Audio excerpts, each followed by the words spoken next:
Selamat pagi, Bapak, Ibu, dan juga rekan-rekan dari KMMB. Kembali lagi bersama dengan kami di webinar series yang kami adakan secara rutin di hari Jumat pukul 9 hingga pukul 10 pagi, membahas mengenai strategi, kemudian planning, dan kali ini berkolaborasi bersama dengan Ijma Indonesia. Jadi pada pagi hari ini, lanjutan dari seri sebelumnya, kita di minggu kemarin kita membahas mengenai strategi diversifikasi dan juga performanya. Nah, pada pagi hari ini lebih membahas mengenai implementasi dari diversifikasi itu tadi, strategi diversifikasi itu tadi. Dengan cara apa kita bisa melaksanakan strategi diversifikasi. Kali ini, speaker yang akan mengisi pada webinar pada pagi hari ini ada 3 orang. Ini sangat spesial karena sebelumnya biasanya hanya terdiri dari 2 orang. Biasanya itu speaker pertama ada Bapak Muhammad Badawi selaku Direktur dari KMMB, Konsultan Corporate Planning and Strategy, kemudian ditemani dengan Associate Consultant. Untuk kali ini, Associate Consultant ditemani dengan Rizky Andri Kurniawan. Dan kali ini ada speaker ketiga, speaker tamu ya, speaker spesial. Ini hasil kolaborasi dengan Ijma'ans Indonesia baru istilahnya terrealisasi pada pagi hari ini. Ada Bapak Audi Rifki selaku Senior Financial Planning Analysis and Business Partner at Indico yang akan memberikan sedikit materi terkait dengan mergers, acquisition, and takeovers. Dan mungkin karena keterbatasan waktu dan untuk mempersingkat waktu pada pagi hari ini, kita langsung mulai webinarnya. Dan sebelumnya saya perkenalkan dulu, saya Bilqis Aldila Batubara selaku moderator pada webinar pagi hari ini akan memandu jalannya acara webinar hingga pukul 10 pagi hari. Dan mungkin langsung saja kepada speaker satu, ada Rizky Andri Kurniawan. Selamat pagi, Rizky. Selamat pagi, Mbak Dila. Apa kabar? Baik. Mas Rizky juga bagaimana kabarnya? Alhamdulillah baik, Mbak Dila. Oke, mungkin bisa langsung dimulai ya, Mas, untuk webinar pada pagi hari ini membahas mengenai mergers, acquisition, and takeovers. Baik, terima kasih untuk opening speech dan kata pengantarnya, Mbak Dila. Selamat pagi, Bapak, Ibu, dan rekan-rekan dari KMMB.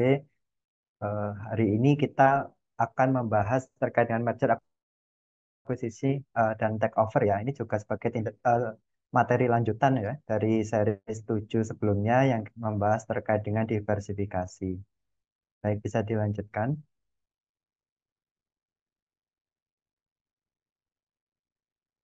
Ya, sebelum kita mulai, mungkin saya mau mengutip sedikit perkataan dari Simon Sinek. Nah, beliau ini adalah seorang eh, penulis ya, penulis asal Amerika dan inspirational speaker di bidang business leadership. Jadi, karena yang kita bahas pada pagi hari ini adalah terkait dengan merger dan akuisisi, maka tentu apa yang akan kita lakukan, yaitu merger dan akuisisi ini tentu harus memiliki maksud tertentu. Kalau kata Simon, eh, if you want to marry someone for the operational efficiency they offer in the running of a household, then why would you combine two companies with unique culture and identity for that reason? Jadi kita juga tentunya harus punya alasan ya kenapa kita melakukan baik itu merger maupun akuisisi. eh, Tentunya harus ada benefit yang akan kita dapatkan atau benefit yang ditawarkan dari perusahaan yang akan kita merger dan akuisisi. Kurang lebih seperti itu. Baik, next. Nah, jadi sebelum kita masuk ke materi lebih dalam ya, mungkin kita perlu perlu untuk mengetahui perbedaan dari merger dan akuisisi secara definisi. Jadi merger itu didefinisikan sebagai bersatunya dua atau lebih perusahaan untuk mengkombinasikan berbagai sumber daya. Sedangkan jika akuisisi ada didefinisikan sebagai satu perusahaan membeli aktiva atau saham dari perusahaan lain. Nah, jadi ketika kita bicara eh, merger ya, ketika kita bicara merger, A ditambah B sama dengan C. Sedangkan ketika kita bicara akuisisi, A ditambah B, ini sangat mungkin antara A atau B. Nah, bedanya seperti itu. Jadi ketika kita bicara merger, itu akan menghasilkan satu entitas baru yang bernama C ini. Yang yang mana itu adalah gabungan dari dua entitas A dan B. Sedangkan ketika kita bicara terkait dengan akuisisi, maka hasil akhirnya atau outputnya merupakan salah satu dari perusahaan eh, yang melakukan akuisisi, entah itu perusahaan A atau perusahaan B. Kurang lebih seperti itu. Nah, ketika kita eh, bicara terkait dengan merger dan akuisisi, kita juga eh, tentu saja ketika kita mengakuisisi ya atau membeli perusahaan lain, tentu tidak menutup kemungkinan ada ada probabilitas terjadinya penolakan. Nah, itu dalam dunia eh, strategic management dikenal sebagai hostile takeover. Dan nanti akan dibahas lebih lanjut lagi terkait dengan hostile takeover. Jadi intinya hostile takeover itu terjadi manakala perusahaan yang diakuisisi ini dalam tanda kutip menolak dan melakukan perlawanan terhadap aktivitas merger atau akuisisi. Sedangkan kebalikannya dari hostile takeover yaitu eh, perusahaan yang diakuisisi atau di merger ini justru mendorong ya, justru setuju dan mendorong terjadinya pengambil alihan untuk tujuan entah itu tujuan efisiensi atau yang lain. Nah, kalau kita bicara merger juga, merger ini bisa kita klasifikasikan menjadi tiga menurut eh, keterkaitan dari aktivitas bisnisnya ya. Ada tiga. Yang pertama ada merger horizontal, kemudian ada merger vertikal, dan merger korporasi. Mohon maaf, merger konglomerasi. Nah, kalau kita bicara merger, ada tiga jenis merger yang mungkin bisa yang kita ketahui ya. Ada merger horizontal, yaitu di mana eh, bisnis-bisnis yang eh, bersatu itu merupakan perusahaan-perusahaan yang berasal dalam lini bisnis yang sama. Jadi perusahaan-perusahaan yang berada dalam lini bisnis yang sama, mereka bergabung, mereka merger untuk membentuk satu entitas atau perusahaan baru. Nah, umumnya eh, perusahaan yang melakukan merger secara horizontal ini merupakan perusahaan yang eh, mereka berstatus sebagai pesaing. Nah, contohnya kalau kita bicara dalam industri perbankan, kita pernah lihat merger dari Lipo Bank dan Bank Niaga. Nah, contohnya seperti itu. Kemudian terkait dengan merger vertikal, itu adalah merger yang dilakukan eh, oleh perusahaan dalam lini eh, produksi atau bisa kita sebut sebagai pemasok yang bergabung dengan perusahaan yang berada di lini customer. Nah, contohnya seperti apa? Contohnya mungkin kita bicara Indofood. Indofood yang memproduksi mie, katakan Indomie, dia mengakuisisi Bogasari. Nah, Bogasari sebagai perusahaan tepung diakuisisi oleh Indomie untuk yang pertama sebagai supplier bahan baku untuk memastikan ketersediaan bahan baku juga untuk memastikan kualitas dari bahan baku. Nah, contoh ini memperlihatkan bahwa Bogasari ini berstatus sebagai pemasok, yaitu pemasok tepung tadi dan Indomie yang dimiliki Indofood ini sebagai customer. Kemudian ada juga merger konglomerasi. Ini adalah merger yang dilakukan oleh perusahaan-perusahaan yang mereka eh, benar mereka perusahaan yang benar-benar tidak terkait, namun mereka bergabung dalam satu grup yang sama. Contohnya Lipo Karawaci dan grup-grup bisnis lainnya. Nah, kalau kita bicara merger, tentu saja seperti yang sudah saya sebutkan sebelumnya ya, perlu kita ketahui adanya beberapa faktor pendorong yang menuntut perusahaan untuk melakukan merger atau akuisisi. Nah, yang pertama mungkin terkait dengan sumber daya, terkait dengan sumber daya, terkait dengan SDA. Jadi ketika katakan sebuah bisnis ingin masuk dalam industri baru atau dengan industri yang belum mereka masuki sebelumnya, mereka tidak memiliki ketersediaan sumber daya sehingga eh, ketika mereka melakukan pengembangan secara internal, tentu itu merupakan sesuatu yang costly dan cukup beresiko. Sehingga salah satu pilihannya untuk mendapatkan sumber daya ini adalah dengan melakukan merger dan akuisisi terhadap perusahaan yang sudah ada di industri tersebut dan punya sumber daya yang yang dikatakan mumpuni, sehingga baik itu dari segi resiko kemudian waktu untuk penyediaan sumber daya itu eh, dapat dikurangi dengan apa namanya dan bisa lebih efisien, kurang lebih seperti itu. Juga terkait dengan ketidakpastian bisnis ya yang berkurang dengan kita melakukan merger dan akuisisi, sebab ketika kita ingin masuk ke pasar baru katakan atau industri baru namun kita tidak berpengalaman di sana, saya sangat ingat istilah dari Pak Baidowi ya, kalau kita ingin mengejar kuda, kita juga harus menunggangi kuda. Nah, kuda mana yang akan kita pakai? Semisal katakan kita ingin masuk ke pasar di negara baru, di negara di Asia, kita ingin masuk ke pasar Asia, ya kita eh, perlu mencari kuda di pasar Asia juga. Kita tidak mungkin atau mungkin akan sangat costly dan sulit, sangat beresiko ketika kita eh, membuat kuda kita sendiri ketika kita ingin bermain di pasar Asia tadi. Kemudian ada juga yang kedua tadi, yang kedua tadi terkait dengan risiko ya, terkait dengan resiko, kemudian terkait dengan biaya yang mungkin timbul atau yang akan sangat besar ketika kita melakukan pengembangan secara internal. Kemudian yang keempat itu barrier to entry. Nah, barrier to entry ke pasar. Alasannya juga sama seperti yang disebutkan tadi terkait dengan yang diilustrasikan seperti mencari kuda untuk mengejar kuda. Nah, next.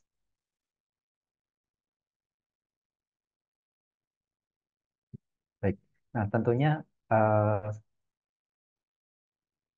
tentunya juga ada beberapa alasan atau faktor-faktor yang perlu kita pertimbangkan ketika kita memutuskan untuk melakukan merger dan akuisisi. Yang pertama, market failure ya. Nah, jadi yang menentukan apakah ada market failure atau tidak di industri yang kita masuki ini. Nah, market failure ini ditentukan ada tiga.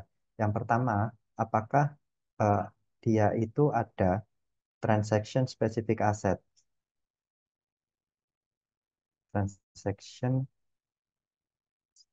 specific asset. Nah, artinya apa? Ketika eh, di suatu bisnis tersebut akan memerlukan sumber daya khusus untuk eh, apa namanya perusahaan memerlukan sumber daya khusus untuk dapat berbisnis di suatu industri, maka perusahaan mau tidak mau harus mencari cara bagaimana dia bisa menyediakan sumber daya tersebut. Nah, ketika kita bicara transaction specific asset atau aset tertentu, seperti yang saya jelaskan juga sebelumnya, otomatis eh, dengan adanya merger dan akuisisi atau kita mengakuisisi perusahaan yang sudah ada di industri tersebut, yang sudah eksis di industri tersebut sebelumnya, kita akan eh, mendapatkan banyak manfaat terkait dengan efisiensi, kemudian pengurangan risiko, dan lain sebagainya yang sudah saya jelaskan tadi. Kemudian market failure ini juga dilihat pada adanya ketidakpastian bisnis atau uncertainty. Kemudian yang ketiga terkait dengan transaction frekuensi. Ketika kita bicara bisnis ya, tentunya kita nggak bisa lepas dari hubungan bisnis kita dengan bisnis yang lain. Contohnya yang tadi eh, kita bicara Indomie, maka kita nggak bisa lepas dari pemasok bahan baku untuk mie instan, yaitu tepung ya, terkait dengan pemasok tepung. Nah, seberapa sering isi Indomie membeli tepung atau membeli bahan baku dari dari pemasok, itu juga dapat menjadi alasan ya atau sesuatu yang perlu kita pertimbangkan ketika kita akan melakukan merger dan akuisisi. Nah, semakin sering kita melakukan transaksi, otomatis biaya yang kita keluarkan atau transaction cost yang kita keluarkan juga akan semakin sering keluar atau semakin tinggi. Nah, untuk tujuan efisiensi, seringkali perusahaan ini mengakuisisi perusahaan yang menjadi pemasoknya. Contoh, contohnya kita juga masih bisa pakai eh, perusahaan Indofood tadi dengan produknya dengan anunya Indomie yang mengakuisisi Bogasari sebagai supplier tepung. Sehingga ketika eh, Bogasari itu menjadi bagian daripada Indofood untuk menyokong keberlangsungan bisnis Indomie, maka biaya transaksi yang keluar di sana tidak akan keluar kemana-mana. Kalau kita bicara praktik holding subholding, kita kenal dengan istilah set off. Jadi biaya yang keluar dari Indofood ke Bogasari itu nanti juga tetap akan kembali ke holding, sehingga perputaran uang kita tidak keluar dari ekosistem kita seperti itu. Kemudian yang kedua, yang perlu kita perhatikan adalah seberapa tinggi hambatan untuk masuk atau barrier to entry dalam suatu industri. Nah, alasannya juga sama, tentu seperti yang saya jelaskan sebelumnya, yaitu kalau kita ingin mengejar kuda, kita juga harus menunggangi kuda. Nah, masalahnya kuda mana yang perlu kita gunakan untuk mengejar kuda, untuk mengejar kuda yang ingin kita kejar. Kurang lebih seperti itu. Jadi, ketika barrier to entry terhadap suatu industri ini tinggi ya, eh, tentu saja kita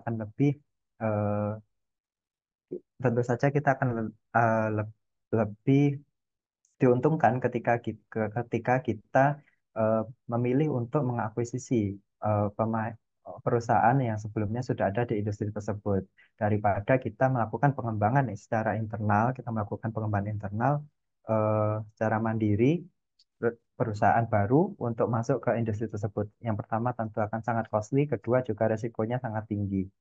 Nah, kemudian yang ketiga terkait dengan komitmen dalam penyediaan sumber daya.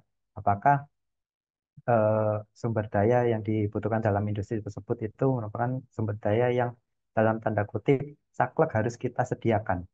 Nah, sumber daya yang dimaksud di sini juga termasuk sumber daya yang tangible dan intangible, tentunya baik itu bahan baku, termasuk juga seperti sumber daya manusia, itu juga termasuk ketika ketika kita memilih untuk melakukan merger atau akuisisi pada perusahaan yang sudah ada pada industri sebelumnya, tentu akan lebih mudah bagi perusahaan kita. Kemudian yang perlu diperhatikan selanjutnya adalah terkait dengan teori keagenan. Nah, mungkin ini juga sudah disampaikan di webinar seri sebelumnya terkait dengan teori keagenan ya. Ketika kita melakukan merger atau akuisisi ya terutama, maka akan terjadi perubahan secara struktur dari perusahaan yang diakuisisi. Nah, seringkali ketika praktek akuisisi ini berlangsung, proses pasca akuisisi yang terjadi ini akan banyak membutuhkan waktu untuk melakukan sinergi. Kenapa? Karena yang pertama seringkali terjadi penolakan dari agen-agen yang ada di perusahaan yang diakuisisi. Nah, yang kelima, terkait dengan ketersediaan partner yang atraktif. Apakah ada partner atau perusahaan-perusahaan yang potensial untuk kita akuisisi? Tentunya kita nggak mau melakukan merger atau akuisisi sebelum kita menilai partner jadikan sebagai yang kita jadikan sebagai objek merger atau akuisisi itu merupakan partner yang bisa dikatakan mungkin profitable atau yang memang possible untuk kita merger dan akuisisi. Kemudian yang keenam adalah terkait strategi diferensiasi yang kita lakukan. Kalau kita bicara strategi diversifikasi ya, seperti yang dibahas pada webinar seri sebelumnya, kan kita mengenal strategi diversifikasi yang relate dan unrelate. Nah, apakah perusahaan itu menggunakan strategi diversifikasi yang relate atau dia menggunakan strategi diversifikasi yang unrelate? Nah, ketika perusahaan menggunakan strategi diversifikasi yang relate ya, relate diversification, maka bagi perusahaan juga akan semakin mudah melakukan integrasi pasca proses merger atau akuisisi karena semakin sedikit hambatan yang akan ditemui. Nah, semisal eh, merger dan akuisisi ini dilakukan pada perusahaan yang memang dia punya eh, mereka punya bisnis yang serupa sehingga ketika proses integrasi baik itu dari sisi sumber daya ya yang dibutuhkan ataupun dari struktur organisasi dan lain sebagainya itu akan lebih mudah karena hambatan atau perbedaan yang muncul itu tidak sebanyak yang muncul ketika perusahaan itu merupakan perusahaan yang unrelated. Nah, sebaliknya dari relate, ketika perusahaan itu merupakan perusahaan yang unrelate ya, tidak saling terkait satu sama lain, This is maka basically what we are hambatan talking on the corporate yang side. That's because muncul atau basically on the proses India, integrasi corporate is one pasca thing. merger dan akuisisi akan eh, lebih banyak, sehingga ketika perusahaan itu memang secara strategi diversifikasi menggunakan strategi diversifikasi yang unrelated, maka sebetulnya akan lebih disarankan untuk melakukan akuisisi dibandingkan dengan merger. Nah, eh, mungkin kurang lebih itu materi yang dapat saya sampaikan. Saya kembalikan ke moderator. Baik, terima kasih Andri atas pemaparan preambul ya dari materi mergers, acquisition, and takeovers. Jadi di awal kita sudah diberikan sebuah note dari Simon Sinek bahwa mergers are like marriages.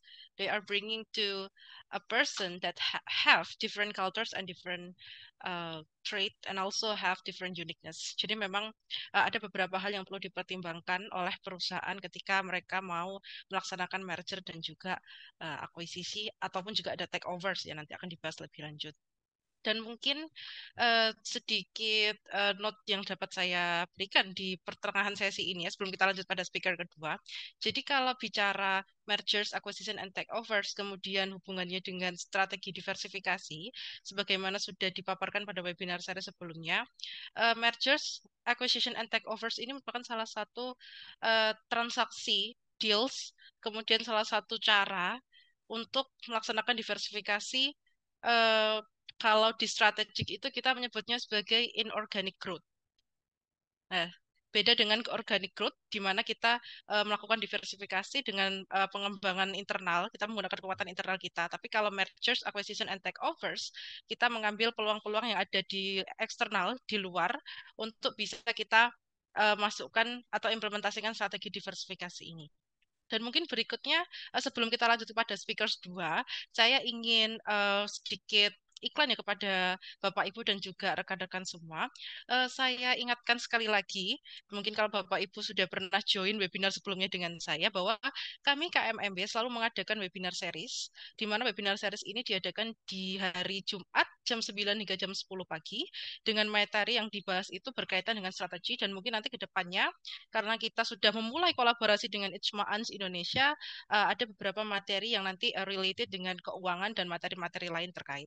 Dan di minggu depan, kami kembali dengan webinar series dengan speaker pertama Bapak Muhammad Badawi selaku Direktur KMMB dan juga ada Widianti Ayu Nilasari selaku Associate Consultant di KMMB membahas mengenai Alliance and Networking Strategy. Dan kemudian selain juga webinar series yang akan dilaksanakan di minggu depan, kita juga melaksanakan webinar series yang sudah kita susun. Untuk sementara sudah ada 12 webinar series dan ini sudah jalan webinar series yang ke-8 sehingga masih tersisa kurang lebih 4 webinar series dan di series terakhir kita akan membahas mengenai creating synergy.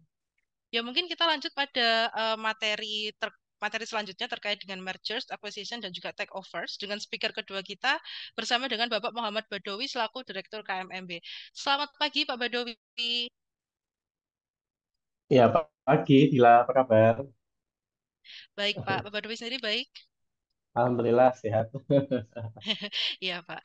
Mungkin juga ini Pak langsung bisa dimulai Pak untuk lanjutan materi mergers, acquisition, and takeovers karena kita juga ada keterbatasan waktu gitu. Jadi silakan Pak Badawi.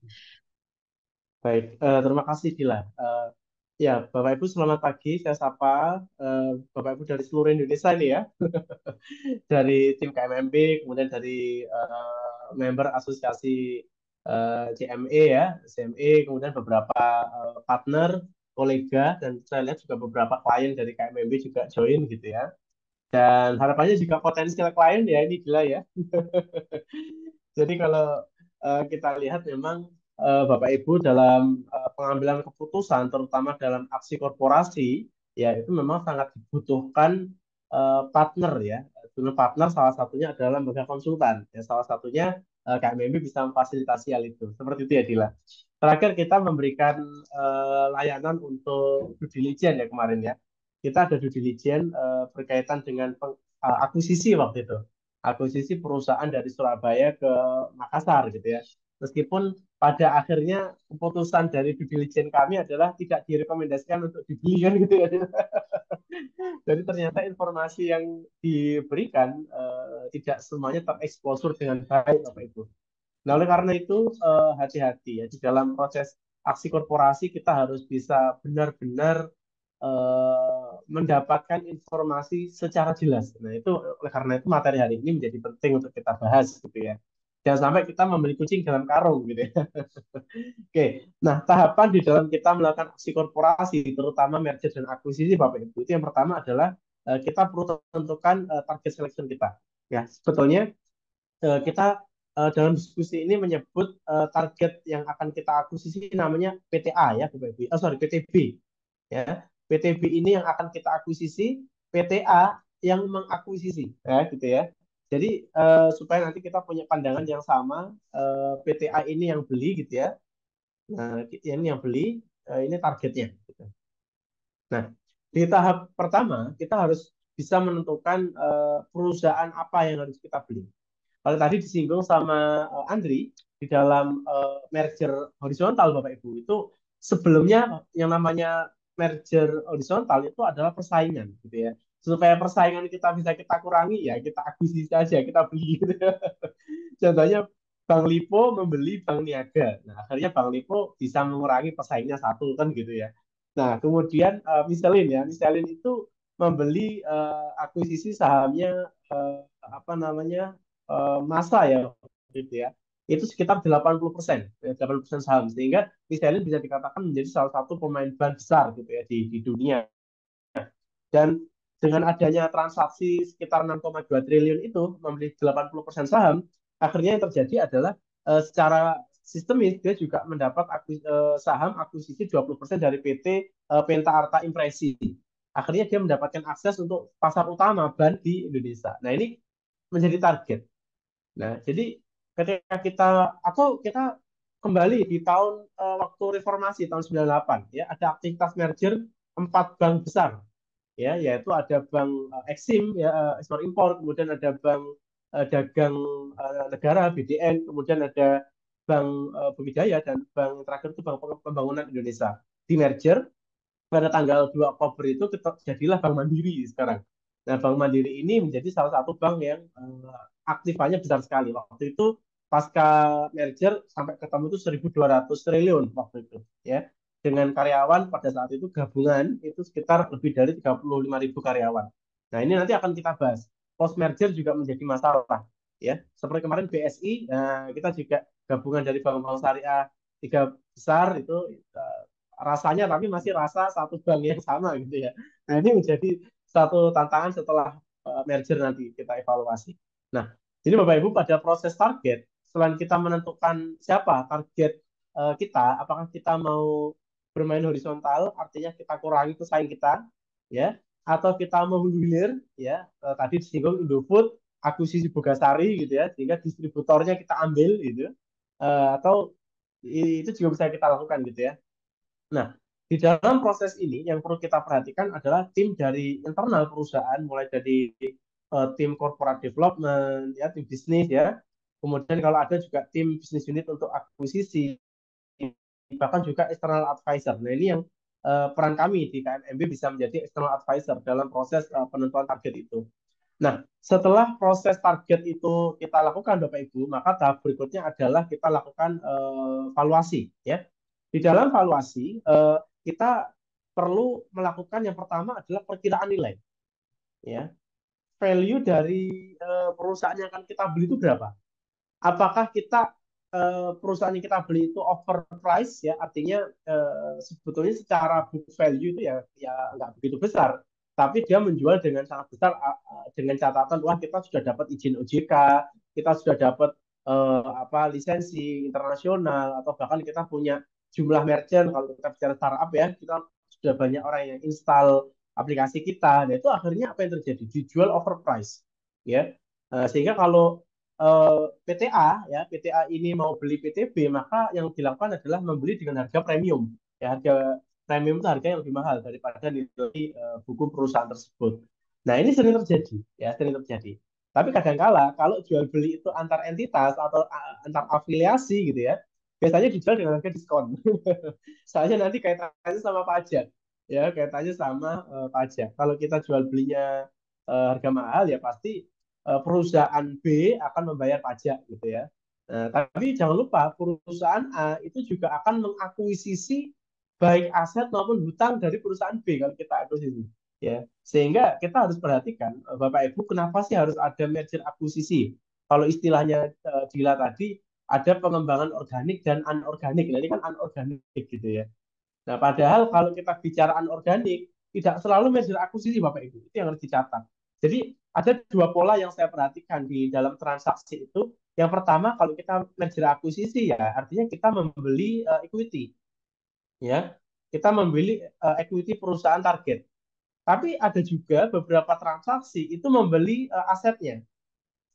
Ya, membeli aset, tidak tidak merger atau tidak akuisisi. Itu contohnya perusahaan entah itu apa ya, perusahaan Unilever ya, yang beli Sawangi itu ya.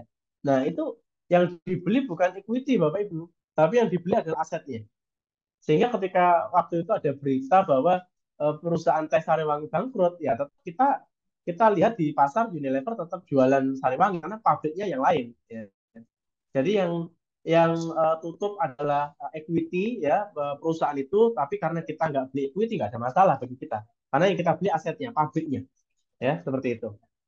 Nah, eh, Bapak Ibu, jadi menjadi pilihan-pilihan aksi korporasi ya, pilihan aksi korporasi terkait dengan merger akuisisi itu menjadi salah satu pertimbangan yang sangat fundamental. Kita harus hati-hati betul ya. Eh, jadi ada skemanya selain equity model juga ada aset model itu juga bisa kita lakukan. Nah, kembali ke valuasi tadi Bapak Ibu. Di dalam valuasi memang kita akan melibatkan banyak tim ya, mulai dari corporate development, corporate finance, human resource kita, eh, bagian akuisisi dan external advisor.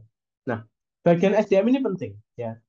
Ada satu contoh sekarang saya bicara real case ya. Contoh mergernya Pelindo ya. Pelindo itu dari Pelindo 1, 2, 3, 4 sekarang di merger jadi Pelindo saja gitu. Nah, pertanyaan berikutnya bagaimana kita melakukan manpowernya yang dulu di 4 tempat ya, Pelindo 1, 2, 3, 4 masing-masing anggaplah punya 5 direksi. Nah, kalau di total ada 20 direksi ya, gila ya. Nah, sekarang jadi satu. Artinya misalnya Pelindo sekarang ada 5 direksi misalnya, ada 15 yang tidak punya tempat. Nah, maka pengelolaan human resource ini hati-hati betul.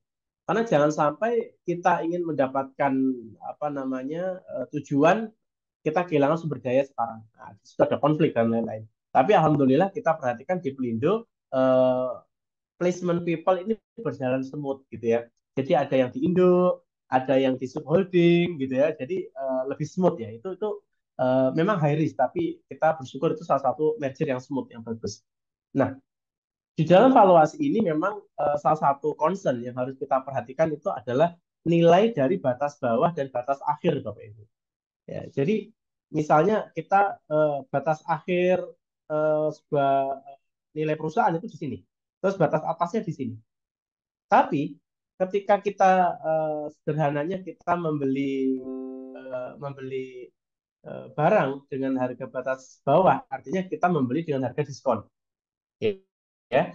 Nah, tapi ada kalanya karena kita biasanya kita melakukan merger atau akuisisi itu karena mencari sinergi Bapak Ibu. Ya. Ketika kita mendapatkan nilai sinergi, maka sebetulnya eh, karena kita bicara valuasi ya, coba di slide berikutnya.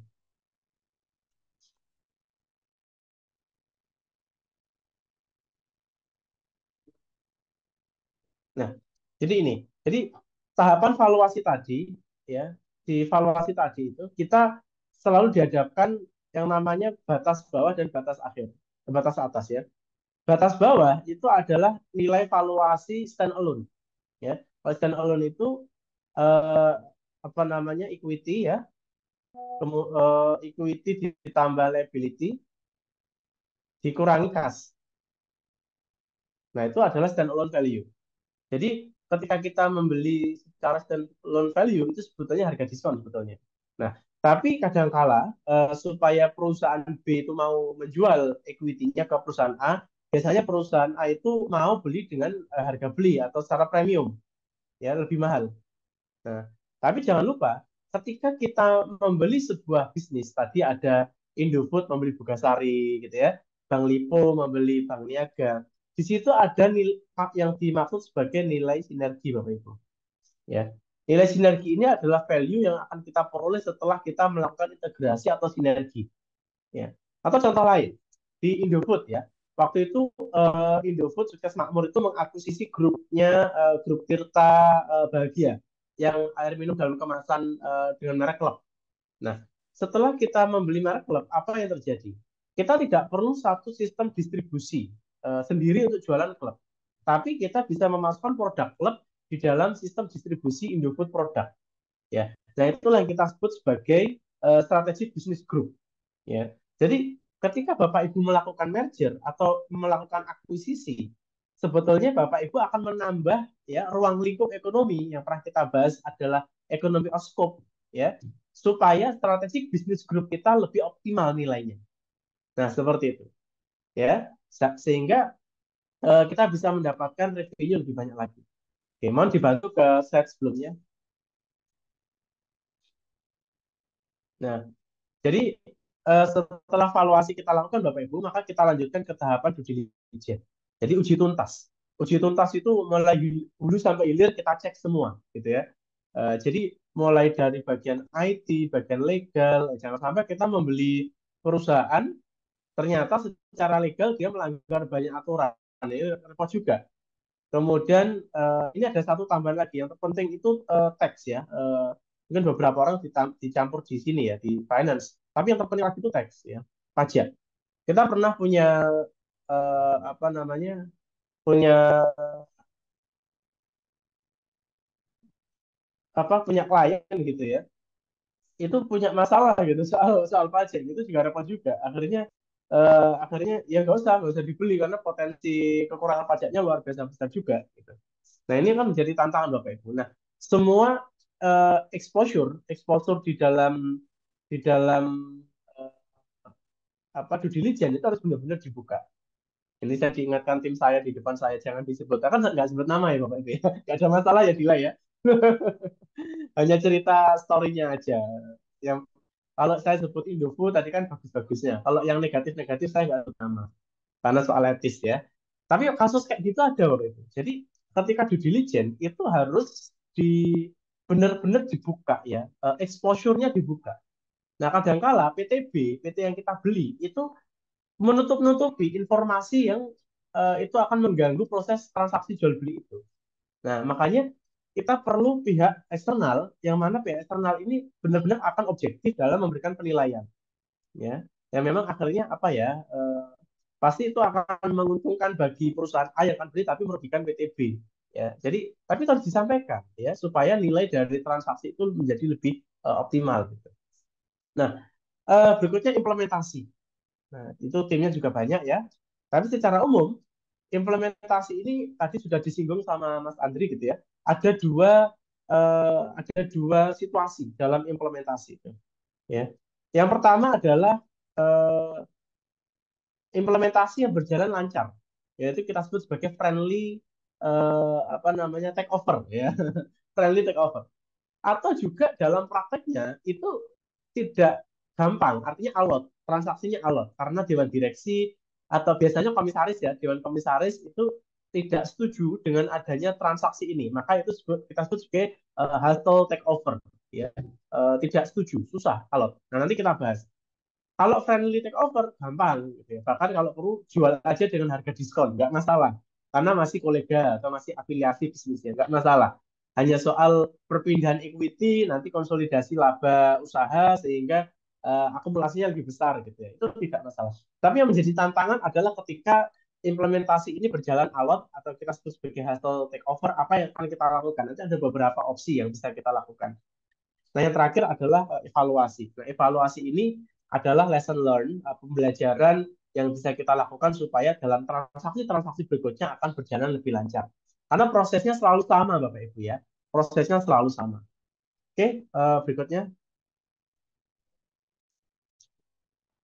Oke, tadi sudah kita bahas ya. Jadi dalam transaksi ada yang namanya adalah nilai sinergi, ya. Jadi percuma kita membeli barang dengan harga yang misalnya premium lebih mahal, tapi kalau nggak ada sinergi ya percuma kita melakukan merger akuisisi. Ya, tadi disinggung sama Andri bahwa dalam merger itu salah satunya adalah seperti perkawinan gitu ya. Kalau satu ditambah satu menjadi dua itu bukan merger gitu ya. Tapi kalau satu tambah satu menjadi tiga, menjadi empat, menjadi lima, itulah merger. Nah, ini adalah sebagian nilai sinergi. Itu bisa dimaknai dengan growth pendapatan yang optimal atau juga pengurangan cost yang sangat efisien seperti itu. Oke, berikutnya.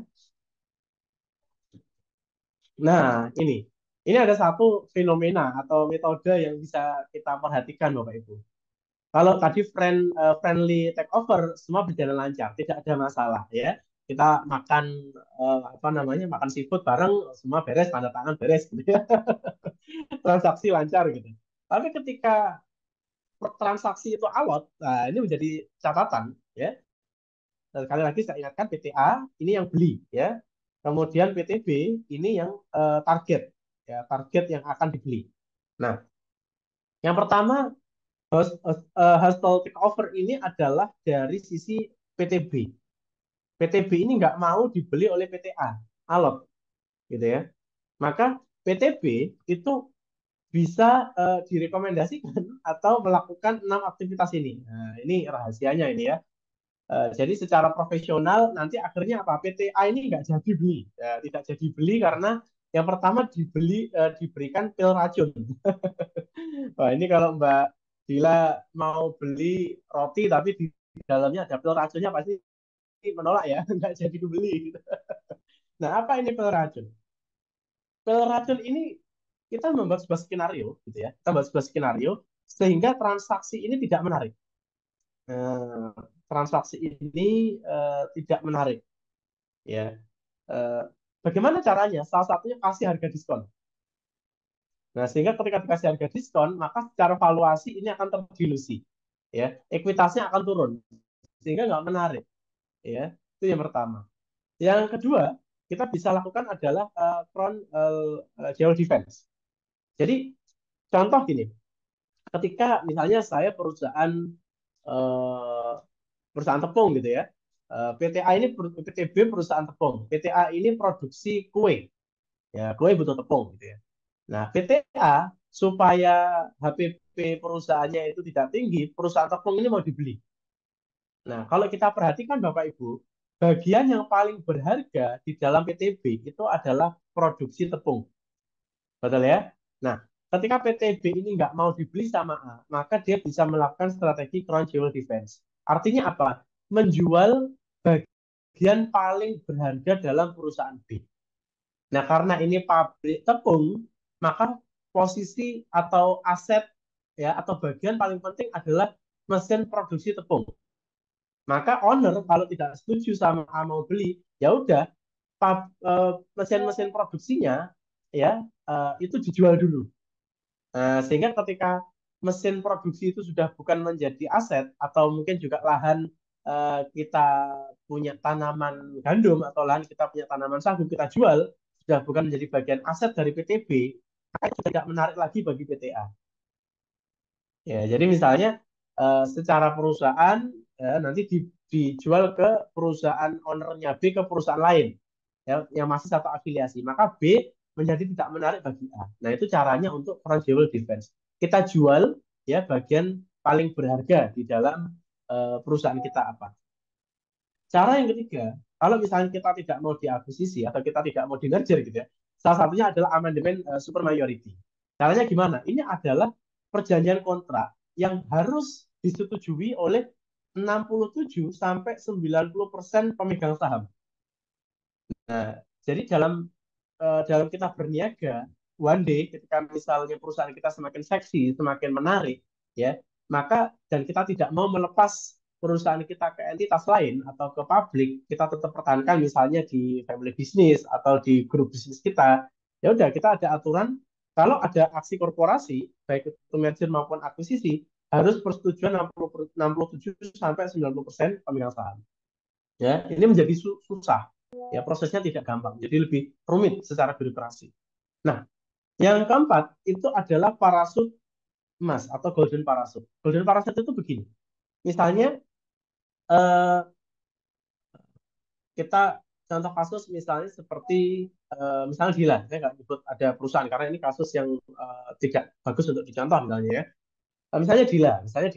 Dila membangun sebuah startup, ya misalnya membangun sebuah startup media, ya. Nah, suatu ketika perusahaannya Dila ini menjadi top of mind di Indonesia. Semua rujukan ya, bahkan sekarang lagi musim pilpres gitu ya, orang mencari berita paling objektif di medianya Dila gitu ya. Misalnya demikian. Nah, ketika Dila ini eh, semakin besar dia butuh investasi, sangat mungkin ada investor masuk ya, sangat mungkin ada investor masuk. Tapi lama-lama ketika equity yang dimiliki Dila itu tidak sebanding sama equity yang masuk, maka akan semakin kecil proporsi dari kepemilikan Dila. Maka di dalam perusahaan itu bisa memiliki satu aturan ya yang disepakati oleh semua pemegang saham baik yang mau masuk atau yang sudah ada, yaitu adalah ketika Dila sebagai founder ketika nanti dikeluarkan dari perusahaan media tersebut, maka perusahaan harus membayar dengan harga sangat mahal. Nah, ini menjadi golden parachute. Jadi artinya ketika Dila nanti di dikeluarkan, kan banyak ya contoh kasus startup di Indonesia atau di Silicon Valley ketika semakin besar valuasinya makin besar malah foundernya mohon maaf dikeluarkan gitu ya. Steve Jobs bahkan juga sudah pernah dikeluarkan dari Apple gitu ya waktu itu. Nah, ini golden parachute. Jadi ketika founder dikeluarkan atau tim manajemen inti dikeluarkan dari perusahaan karena ada aksi korporasi kemudian investornya pengen ownernya keluar atau foundernya keluar, maka dia harus membayar sangat mahal, ya. Nah, seperti itu. Nah, dari biaya transaksi mahal itu akhirnya Gila bisa membuat perusahaan baru lagi, gitu ya. Jadi, contohnya seperti itu, ya. Steve Jobs keluar dari Apple bikin kalau nggak salah itu apa ya, next Star atau apa gitu, perusahaan sejenis gitu, saya Star atau apa ya, saya lupa. Nah, yang kelima adalah Greenmail, ya, Greenmail. Ini saya agak cepat karena nanti ada pemateri yang ketiga ya, Pak Audi saya rasa sudah masuk juga ya. Nah, Greenmail ini adalah ketika perusahaan A membeli perusahaan B, harganya itu 15.000. Kemudian perusahaan B membeli lagi ya sahamnya ke perusahaan A harganya 20.000. Nah, ini dilakukan kenapa? Supaya perusahaan B yang pemilik pertama itu tetap menjadi pemegang saham pengendali atau PSP. Nah, itu namanya Greenmail. Ya, ada transaksi-transaksi seperti ini yang bisa kita lakukan. Atau yang keenam, ya, Pacman ini hanya bisa dilakukan oleh perusahaan dengan ekuitas yang paling modal yang besar. Karena setelah kita lakukan, misalnya perusahaan B dibeli perusahaan A, maka perusahaan B akan bisa membeli semuanya lagi, ya, dengan harga yang mungkin akan lebih murah. Kalau tadi Green Mill 20.000, sangat mungkin dijual dengan dibeli mayoritas ya 14.000, ya. Nah, seperti itu. Jadi hati-hati juga Bapak Ibu ketika kita mau membeli perusahaan dengan modal usaha atau capital yang sangat besar. Karena kita bisa simalakama juga, seperti itu. Nah, ini beberapa referensi ya Bapak Ibu kalau misalnya perusahaannya mau diakuisisi atau di merger tapi Bapak Ibu merasa kurang berkenan. Nah, ini ada beberapa opsi. Oke, berikutnya. Silakan. Nah, pertanyaan berikutnya adalah setelah kita sukses, ya, anggaplah ilustrasinya kita sukses dalam melakukan aksi korporasi, baik itu melalui merger atau melalui akuisisi. Maka bagaimana cara kita untuk melakukan parenting? Nah, ya, parenting. Parenting ini penting, Bapak Ibu. Kita harus bisa mempunyai strategi mendidik anak-anak kita, kan begitu Pak, istilahnya. Nah, ketika perusahaan A tadi membeli B, misalnya kita akuisisi, maka B pasti akan menjadi anak, ya, yang nanti akan dikonsolidasi ke perusahaan A. Nah, bagaimana cara A ini mentreatment perusahaan B? Ada 4 opsi. Apakah dilakukan pelestarian, eh, kemudian apakah holding, simbiosis, atau penyerapan? Kita bahas satu-satu.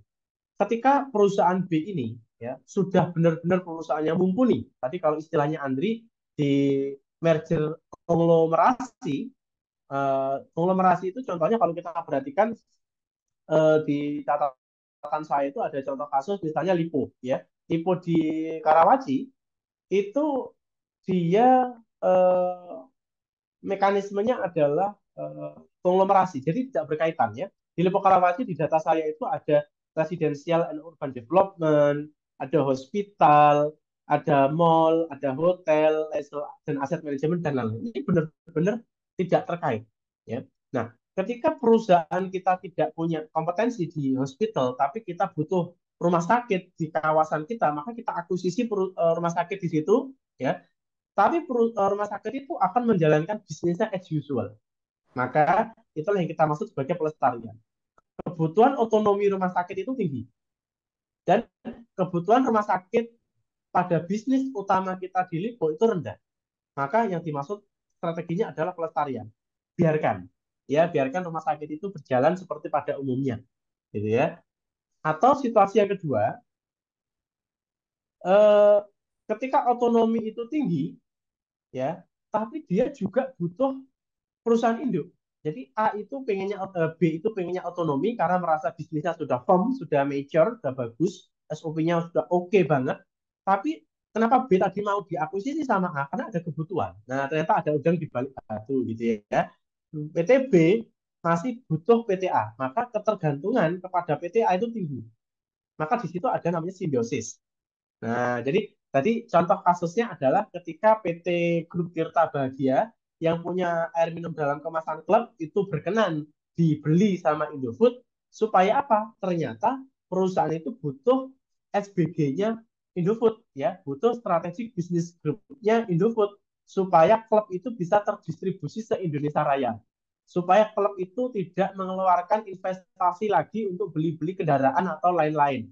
Nah, maka ketika klub itu dibeli sama Indofood, diakuisisi sama Indofood, dia dengan senang hati karena di situ ada simbiosis. Ya, dia juga bisa memanfaatkan ekosistemnya Indofood. Nah, seperti itu.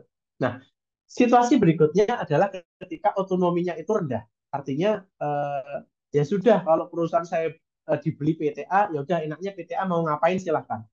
Tapi sebetulnya tidak ada ketergantungan, ya. Tidak. Nah, ini namanya holding. Nah, ini sering terjadi di BUMN saat ini, ya. Ada holding kalau di BRI ada UMI gitu ya, ada Ultramikro, di PT apa ada Edifood gitu ya. Ada Edifood, saya perhatikan ini ada dari PT grupnya Edifood juga yang hadir gitu ya. Ada holdingnya Pupuk Indonesia ya, Pupuk Indonesia.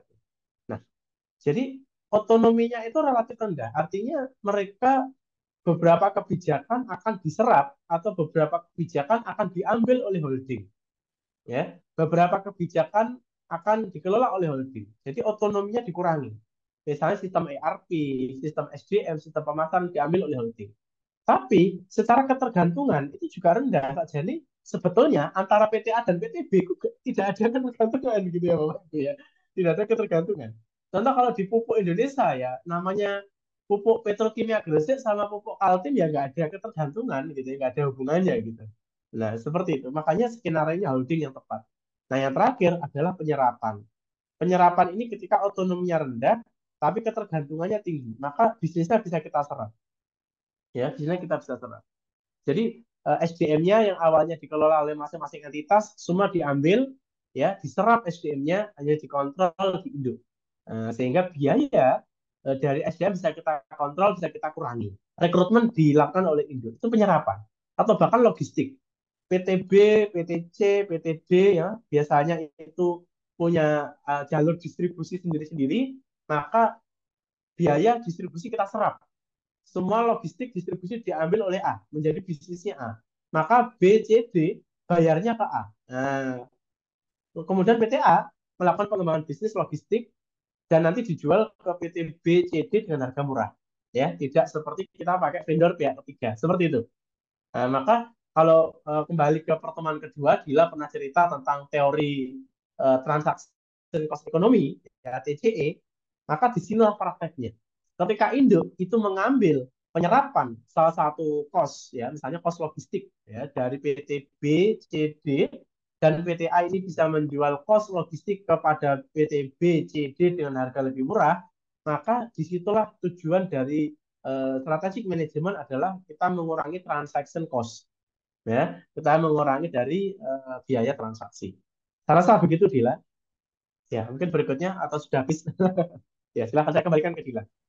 Iya, terima kasih Pak Badawi atas insight yang sudah diberikan. Jadi tadi ada note juga ya yang sudah dijelaskan sama Pak Badawi, dan ini juga nanti ada kaitannya sama webinar series di hari-hari berikutnya. Salah satunya adalah bagaimana cara kita menilai perusahaan sebelum merger dan juga akuisisi itu deal. Itu ada kita menilai dari perusahaan itu dihitung secara standalone sampai bagaimanakah ketika sudah digabung atau sudah dibeli itu sinerginya tercipta. Nah, pembahas mengenai sinergi ini mungkin nanti dibahas lebih detail di webinar series ke-12. Jadi webinar series terakhir untuk periode pertama ya istilahnya yang sudah kita susun, Creating Synergy. Jadi Bapak Ibu dan juga rekan-rekan dari KMMB bisa mengikuti webinar series hingga series ke-12. Kemudian untuk rekan-rekan dan juga Bapak Ibu yang menghadiri webinar series pada pagi hari ini, jika ingin belajar lebih dalam atau ingin mengulang kembali materi yang sudah kita sampaikan pada pagi hari ini, Bapak Ibu bisa berkunjung ke channel YouTube resminya KMMB Management Consulting Firm, dan juga di channel YouTube itu kami menampilkan seri-seri webinar yang sudah kita laksanakan sebelumnya dari seri 1 hingga seri ke-7. Jadi Bapak, Ibu dan juga rekan-rekan yang baru join bisa istilahnya nggak ketinggalan lah sebelum nanti di seri ke-12 kita bahas mengenai creating synergy. Dan juga saya mau iklan lagi. Jadi setiap hari Jumat itu kita selalu mengadakan webinar di jam 9 pagi sampai pukul 10, dan eh, materi yang akan kita bahas itu biasanya berkaitan dengan strategik, dan juga karena kita berkolaborasi dengan Ijma'ans Indonesia, mungkin ke depannya kami akan menyajikan materi yang akan berkaitan dengan keuangan, hubungannya dengan strategik dan juga akuntansi gitu. Nah, ini sebelum kita lanjut ke materi mengenai merger, acquisition, and takeovers, saya ingin memperkenalkan speaker ketiga kita. Jadi ini merupakan hari pertama ketika kolaborasi Ijma'ans Indonesia dan KMMB itu istilahnya terrealisasi, terimplementasi. Jadi ada Pak Audi Rifki. Jadi Pak Audi Rifki ini merupakan Senior Financial Planning Analysis and Business Partner di Indico, dan beberapa work experiences yang sudah beliau lakukan diantaranya adalah Capital Market Deals, Financial Advisory, Account Managers, and Strategic Planning. Mungkin saya langsung menyapa Pak Audi Rifki. Selamat pagi Pak Audi. Pagi Mbak Dila, thank you sebelumnya udah diundang untuk jadi pembicara hari ini. Kalau suara agak serak, sorry saya lagi recovery ini. Oke, Uh, semoga jelas ya. ya, sudah jelas ke Pak Audi. Oke, Mungkin langsung ke materi berikutnya berkaitan dengan mergers, acquisition, and takeovers. Bisa ya. dibantu untuk penayangan slide, dan mungkin waktu dan tempat saya persilahkan ke Pak Audi. Oh iya, oke. Thank you Mbak Dila dan Pak Badawi tim KMMB. Teman-teman yang sudah hadir di webinar hari ini, thank you. Perkenalkan kembali, saya Audi, sekarang as Senior FVBP di Indico. Previously pernah menjadi Corporate Finance Manager dan juga salah satu investment banking team di salah satu IB House di Indonesia. Mungkin materi saya sebagai pelengkap aja, karena tadi dari Pak Badawi dan Mas Andri juga udah sangat komprehensif ya. Mungkin singkat slide satu ini lebih kayak mungkin gambar aja recent M&A di Indonesia bagaimana. Memang secara global headwinds itu memperlambat deal making secara keseluruhan dalam 6 bulan terakhir, dalam 6 kuartal terakhir, terutama setelah post-COVID ya. Namun memang di akhir 2023 ini memasuki 2024 sepertinya akan terjadi rebound. Walaupun kalau kita lihat memang kita lihat itu di grafik kiri bawah ya, dari 2021 sampai dengan 2023, ini deal di Asia Pasifik secara deal size dan juga number of transaction menurun, dan ini sebetulnya representatif juga di Indonesia. Lalu mungkin several notable M&A activity di 2023 mungkin yang cukup besar kemarin ya, teman Indonesia juga tahu ada Telkom ya, spin-off IndiHome ke Telkomsel. Itu size kalau tidak salah sekitar 58 triliun. Kemudian untuk perusahaan TBK beberapa yang akhirnya jadi keterbuka informasi itu ada subsidiarnya Krakatau Steel, itu kalau tidak salah pelabuhannya di daerah Cilegon sana itu oleh grupnya Prayogo ya, Chandra Asri. Kemudian juga ada akuisisi dari Semen Indonesia dan lain-lain. Nah, mungkin next aja Mbak Dila atau share screenernya. Oke, tadi Pak Badowi memang sudah mention bahwa M&A activities ini untuk sinergi ya, untuk pengembangan bisnis. Tapi sebetulnya kalau kita tarik mundur lagi, tidak hanya untuk grow, tapi juga mungkin untuk bertahan di ekosistem yang berat, atau mungkin menjadi exit plan bagi sebuah group of company, whether itu sellernya atau buyernya. Ini kalau stagesnya sebetulnya kan, kalau life cycle sebuah company itu kan dari, saya coba bisa gambar di sini nggak ya, kalau untuk, oke.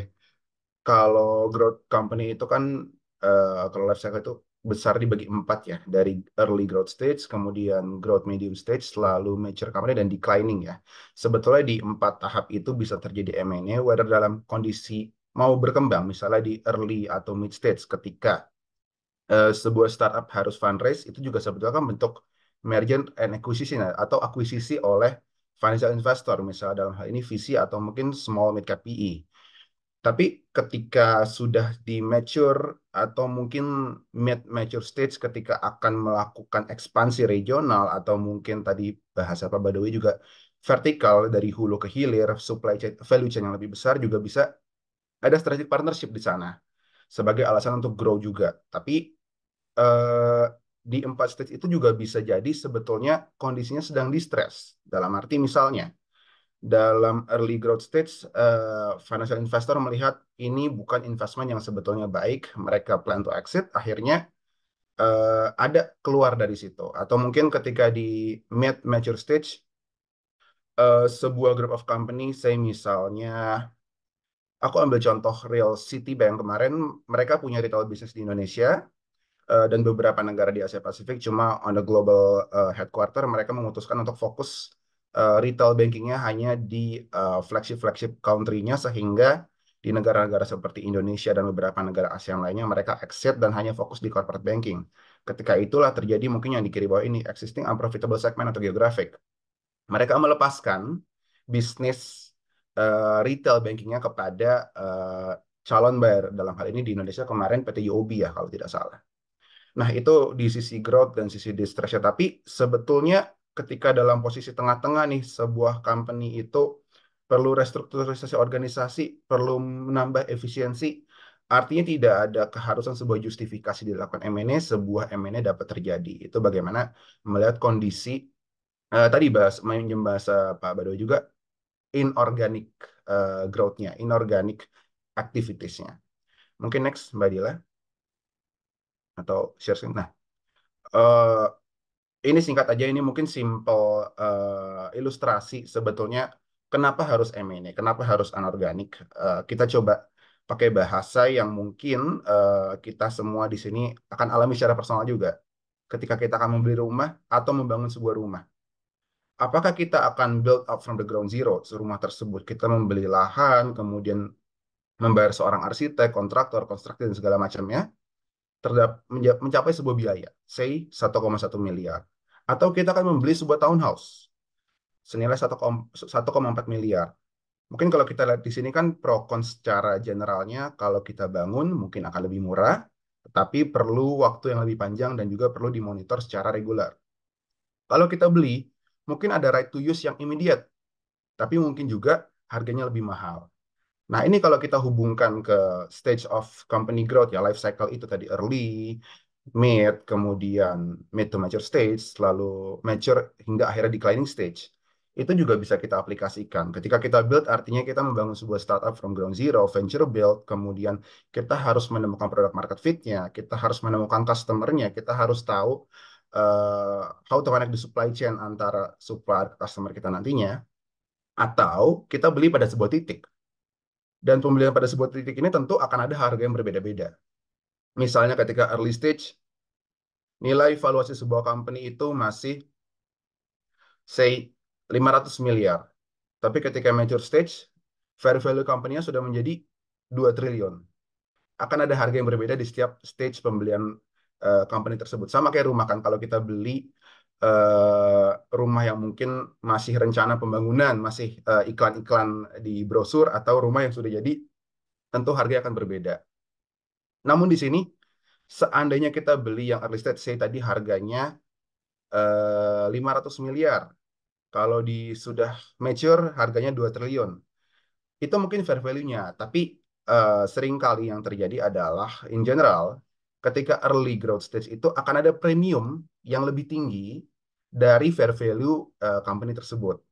Begitu juga dengan mature stage, on general, rule of thumb-nya, premiumnya cenderung akan lebih kecil, akan lebih dekat ke fair value-nya. Mengapa? Mungkin karena memang ketika early growth stage itu masih banyak sinergi yang dijanjikan, masih ada growth opportunity di sana, masih ada peluang peningkatan nilai sinergi yang mungkin tadi kalau Pak Badui sampaikan ada grafik ya, fair value, kemudian harga beli dan sinergi value-nya. Dibandingkan dengan mature stage company yang mana bisnisnya sudah matang, sudah clear, customer base-nya, sudah tahu supply chain-nya, semakin sedikit inovasi untuk di tweak, tentu premium yang dibayarkan cenderung akan lebih kecil. Dan karena memberikan kepastian yang lebih jelas ke belakangnya. Dan tentu itu sudah mendekati declining stage-nya apabila nanti sang acquirer atau hasil company post merger tidak dapat melakukan rebound untuk tetap di atas dan akhirnya mencapai sunset dari growth stage company tersebut. Mungkin boleh slide berikutnya. Nah, tentang sinergi. Memang M&A ini, merger acquisition ini sering dipropose dan dilakukan sebagai cara untuk mencapai sinergi yang tentu secara langsung mempengaruhi premium dari biaya pembelian itu sendiri. Nah, sinergi itu apa sih? Mungkin saya mengulang kembali jadinya ya. Sinergi adalah sumber improvement dalam efisiensi untuk sang acquirer, untuk sang pembeli, dan juga sang bisnis yang dibeli, atau kedua-duanya. Efisiensi ini perlu dijadikan bersama antara dua bisnis, dan sinergi itu harus menjadi selalu cost saving rather than peningkatan revenue. Ya, mengapa? Karena memang ketika sinergi yang cost saving itu lebih mudah untuk diidentifikasi. Mungkin contohnya, tadi Pak Badawi mention kan kalau sebuah Indofood ya, kemudian beli pabrik misalnya, atau Unilever beli pabrik, mereka yang tadinya harus bayar ke third party vendor, mereka sekarang punya supply chain sendiri, pada akhirnya ada cost sinergi di situ. Tapi lain dengan revenue sinergi. Ketika kita membeli misalnya, kalau beli pabrik mungkin itu lebih cenderung cost sendiri. Tapi seandainya kita ekspansi perusahaan, em, ya saya industri FMCG, kemudian membeli produk lokal yang sudah punya brand brand ownership sendiri, punya punya nama besar sendiri, belum tentu revenue sinerginya akan langsung terjadi. Belum tentu produk yang dimiliki ini complementing dengan produk yang di acquire, atau mungkin belum tentu ada common market atau market baru yang bisa di-grab. Karena balik lagi, revenue itu hubungannya dengan customer itu lebih per se lebih ada ketidakpastian dibandingkan dengan cost yang kita bisa kontrol sebagai group of company. Nah, dua tadi itu operasional sinergi. Dari financial sinerginya mungkin kalau garis besar kita bisa melihat secara debt structure. Tentu misalnya sebuah company, kita ambil contoh mungkin perusahaan manufaktur membeli perusahaan manufaktur lainnya, book value-nya bertambah, tentu dia punya debt capacity yang lebih besar untuk mengambil working capital yang lebih tinggi atau kredit investasi yang lebih tinggi. Begitu juga perusahaan infrastruktur. Aku ambil contoh mungkin kalau holding seperti Pelindo misalnya. Ketika Pelindo 2, Pelindo 3 berdiri stand alone, mereka punya book value, buku ekuitas itu 2 triliun. Ketika mereka digabungkan 2 triliun, 2 triliun menjadi 4 triliun, tentu mereka punya debt capacity yang lebih besar untuk meminjam working capital loan menjalankan bisnisnya. Dan in turn tentu itu akan meringankan WACC-nya, lower fundraising cost-nya. Ketika ada economies of scale, lalu buku yang lebih besar, mereka dapat mendapatkan pendanaan yang lebih murah. Dari sisi perbankan seperti itu, dari sisi mungkin capital market juga, ketika mereka menerbitkan obligasi, tentu rating mereka akan lebih tinggi. Rating yang lebih tinggi artinya bunga yang lebih rendah untuk dibayarkan, kupon yang lebih rendah untuk investor, artinya lebih cost saving bagi sang issuer.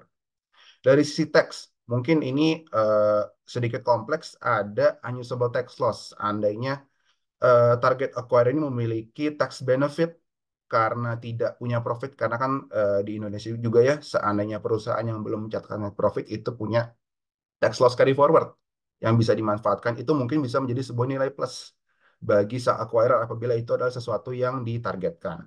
Atau mungkin tax shield, perusahaan yang diakuisisi adalah perusahaan dalam industri-industri yang memiliki tax allowance secara regulatory. Itu mungkin bisa jadi salah satu alasan sinergi.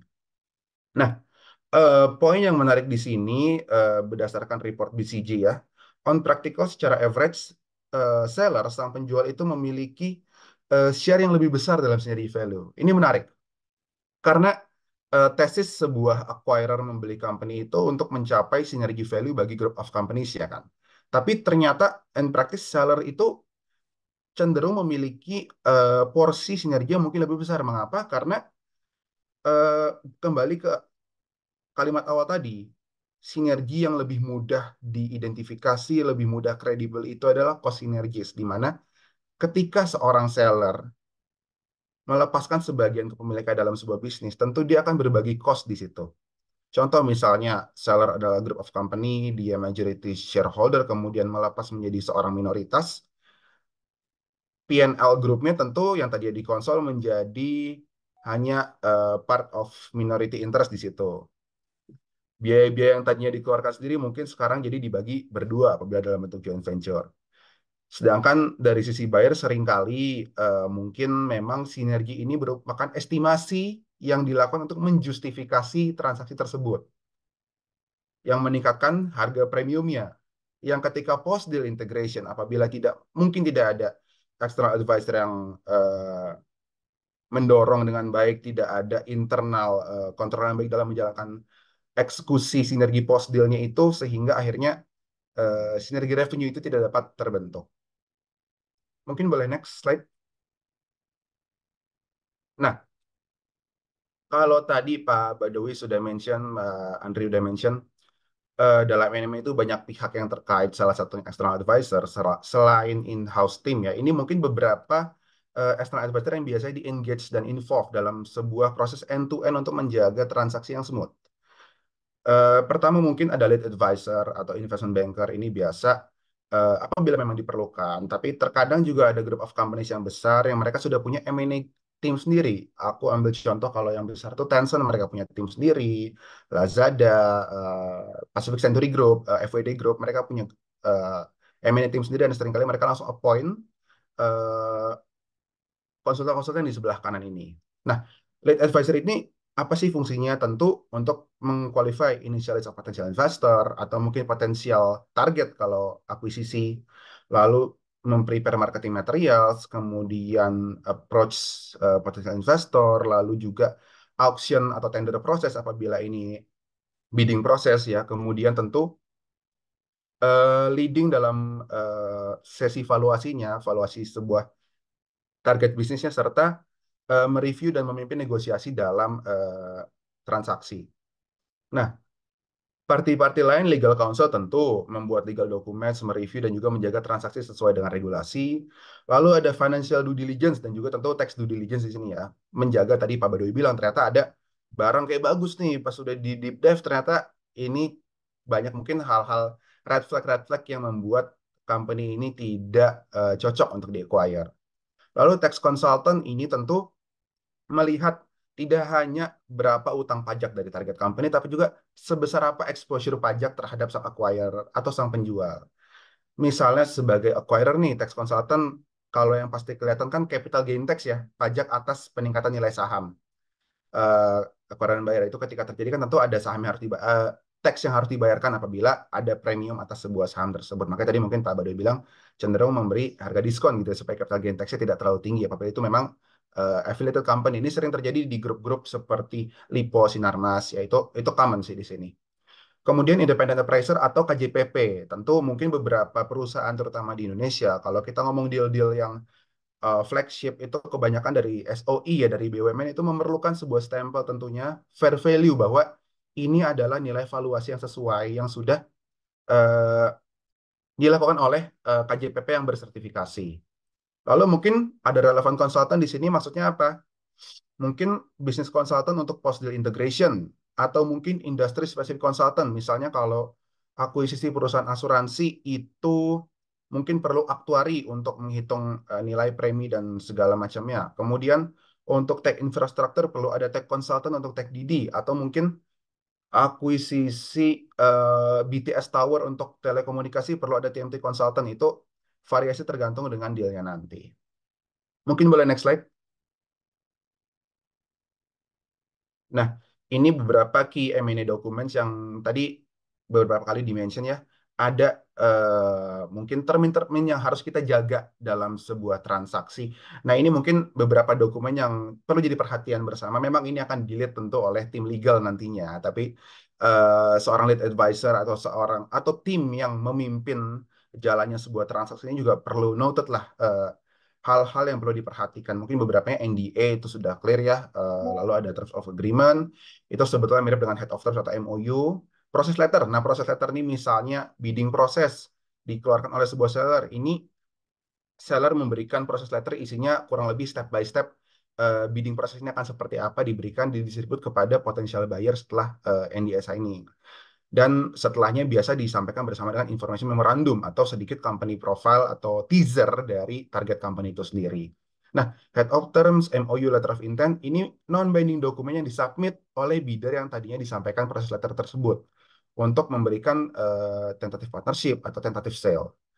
Lalu ada exclusivity agreement, itu untuk mencegah seller untuk negosiasi dengan buyer lainnya apabila ada dalam non-bidding proses yang memang ada eksklusif kontrak antara satu dan dua pihak.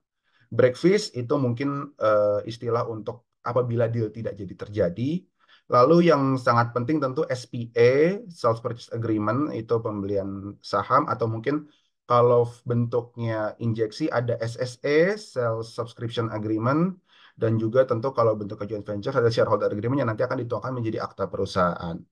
Lalu transitional service agreement ini mungkin common lagi sebutnya master service agreement. Ini post deal integrationnya supaya ketika ini selesai, misalnya tadi bahasanya sang target ini punya captive customer, itu tetap ada service agreement yang diteruskan ke company post integrationnya ini. Jadi tidak kehilangan captive market yang dijanjikan sebagai sinergi dari hasil transaksi ini. Mungkin next slide aja. Nah, ini sebetulnya mirip dengan yang tadi Pak Badowi share ya, step by step dari M&A. Mungkin sedikit kasih color di sini, kurang lebih M&A itu oke bisa 4 bulan, bisa 3 bulan, tapi rule of thumb mungkin 6 bulan paling singkat, bisa lebih panjang apabila memang banyak faktor, misalnya due diligence yang panjang atau negosiasi yang cukup ketat antara seller dan buyer, atau mungkin justru lebih awal lagi pemilihan bidder yang tidak ketemu-ketemu, tidak cocok-cocok. Nah, ini preparation di phase 1 ya, evaluasi, preparation, planning. Ini mungkin generally ada relevant advisor yang di-appoint, kemudian ada kick-off meeting, lalu ada eh, ya persiapan-persiapan awal lah, investment screening, atau mungkin target sektor yang mau dimasuki seperti apa, shortlist potential targetnya. Kalau di sell side, mempersiapkan data room, kemudian mempersiapkan marketing dokumen untuk jualan, lalu mungkin untuk company yang cukup punya modal, mereka melakukan vendor due diligence. Itu apa? Jadi mereka sudah membayar advisor untuk mempercantik perusahaannya, melakukan due diligence terlebih dahulu, sehingga ketika nanti calon buyer masuk, sudah punya data set yang lebih lengkap, yang harapannya bisa mempercepat proses M&A tersebut. Lalu tentu shortlist potential buyer. Nah, phase 2-nya ini preliminary bidding ya. Pertama tadi kan ada NDA, kemudian dari sisi buy side-nya memilih target-targetnya nih. Lalu eh, menyampaikan letter of intent, non-binding agreement yang menyatakan bahwa saya berniat untuk membeli perusahaan Bapak. Dan juga NBO, non-binding offer. Nah, dari sell side juga sama. Kontak potensial buyer dengan teaser atau tadi information memorandum, kemudian menyampaikan proses letter ya, tadi tahapan-tahapan dalam anime ini, dan juga mengevaluasi non-NBO yang masuk ke seller tersebut. Nah, masuk ke fase 3 due diligence. Nah, due diligence ini nggak cuma hanya tadi uji tuntas, tapi juga ada eh, laporan manajemen. Biasanya ada wawancara dengan manajemen, bagaimana peluang bisnis ini, bagaimana opportunity-nya, apa yang diharapkan post transaction dan sebagainya dan sebagainya. Sell side dan buy side-nya ya mengikuti ya, ada due diligence, kemudian valuasi, lalu dari sell side tentu VDR, data yang lebih lengkap, serta dari seller biasanya menyampaikan conditional SPA dan juga conditional SSA. Itu adalah SPA dan SSA yang belum mengikat, yang ada istilahnya nanti condition precedent, yang ketika itu sudah diselesaikan barulah transaksi tersebut dapat dikatakan closing. Masuk ke fase 4 sudah terpilih bidder-bidder yang akan lanjut ke tahap berikutnya, jadilah negosiasi dan juga final binding offer, nilai yang disampaikan oleh si bidder berapa dia akan beli, at what price company tersebut akan dibeli. Lalu akhirnya masuk ke dokumentasi and closing, yaitu tentu finalisasi dokumen-dokumen, kemudian penandatangan akta, establishment company baru apabila itu bentuknya JV, atau mungkin share security agreement apabila itu company yang memang sudah existing. Dan tentu setelahnya ada post deal integration yang akan lebih panjang lagi nantinya. Mungkin next boleh. Nah, oke. Ini terkait, oke, valuasi. Nah, mungkin ini slide terakhir dari saya. Nanti setelahnya kita diskusi aja. Eh, Sedikit color aja tentang valuasi yang biasa dilakukan dan mungkin multiple yang biasa digunakan di apa namanya transaksi ya. Sebetulnya valuasi ini apa sih? Tadi kan kita bahas soal harga sebuah perusahaan atau sebuah bisnis ya. Nah, kita mungkin lihat dulu dari kiri ini, siapa sih yang bertanya seberapa besar yang perlu dibayarkan untuk nilai minority, atau seberapa besar yang perlu dibayarkan untuk majority ownership. Memang biasanya kalau majority ownership itu kan kalau untuk pasar saham terbuka ya, equity research analyst atau capital market analyst itu mau melihat nih perusahaan-perusahaan TBK kan beli kan kecil-kecil lah di bawah 5% kalau kita saham di bursa itu mereka tuh yang melihat apa namanya comparables kayak gini. Tapi kalau misalnya sebuah transaksi gitu ya, yang whether itu significant minority atau mungkin majority shareholder itu kan biasa oleh tadi lead advisor, M&A team, kemudian finance sponsor atau mungkin private equity, venture capital, itu mungkin ngelihatnya sisi yang kanan ini. Nah, valuation method yang digunakan tuh apa sih? Sebetulnya kan dua ya. Multiples dan juga fundamentals. Ini yang umum. Multiples tentu ada trading comparables. Trading comparables itu tadi mungkin kalau perusahaan-perusahaan TBK di industri tertentu, misalnya sektor perbankan, multiples yang common itu berapa kali. Nah, kalau untuk majority ownership biasanya nggak hanya melihat perusahaan TBK, karena tentu size company perusahaan TBK dan dengan perusahaan yang mungkin akan diakuisisi belum tentu sama gitu ya. Biasa melihat comparable transaction yang sudah terjadi sebelumnya. Nah, itu memang data yang tidak disclose secara publik, tapi tentu beberapa portal kan ada ya kalau kita subscribe dan sebagainya, serta informasi dari market. Sebetulnya berapa kali multiple sih transaksi-transaksi yang mirip dengan transaksi yang akan dilakukan ke depan ini. Nah, secara fundamental itu biasanya tentu DCF, discounted cash flow ya, kita tarik future cash flow sebuah company menjadi present value-nya ditambah terminal value jadilah enterprise value dari sebuah company tersebut ya. Mungkin kalau untuk PE biasa ada leverage buyout-nya. Berapa perlu mereka bayarkan untuk mencapai investasi minimum bagi si LPGP-nya gitu ya. Ketika PE invest itu kan dia sebagai financial investor bukan sebagai strategi yang akan long term ya. Mungkin dia 6-7 tahun akan exit. Jadi dia bisa hitungkan ketika dia menerima capital dari sang limited partner tuh seberapa besar, berapa minimal dia harus masuk ketika nanti 7 tahun ke depan dia exit, itu menghasilkan return yang favorable bagi sang investor.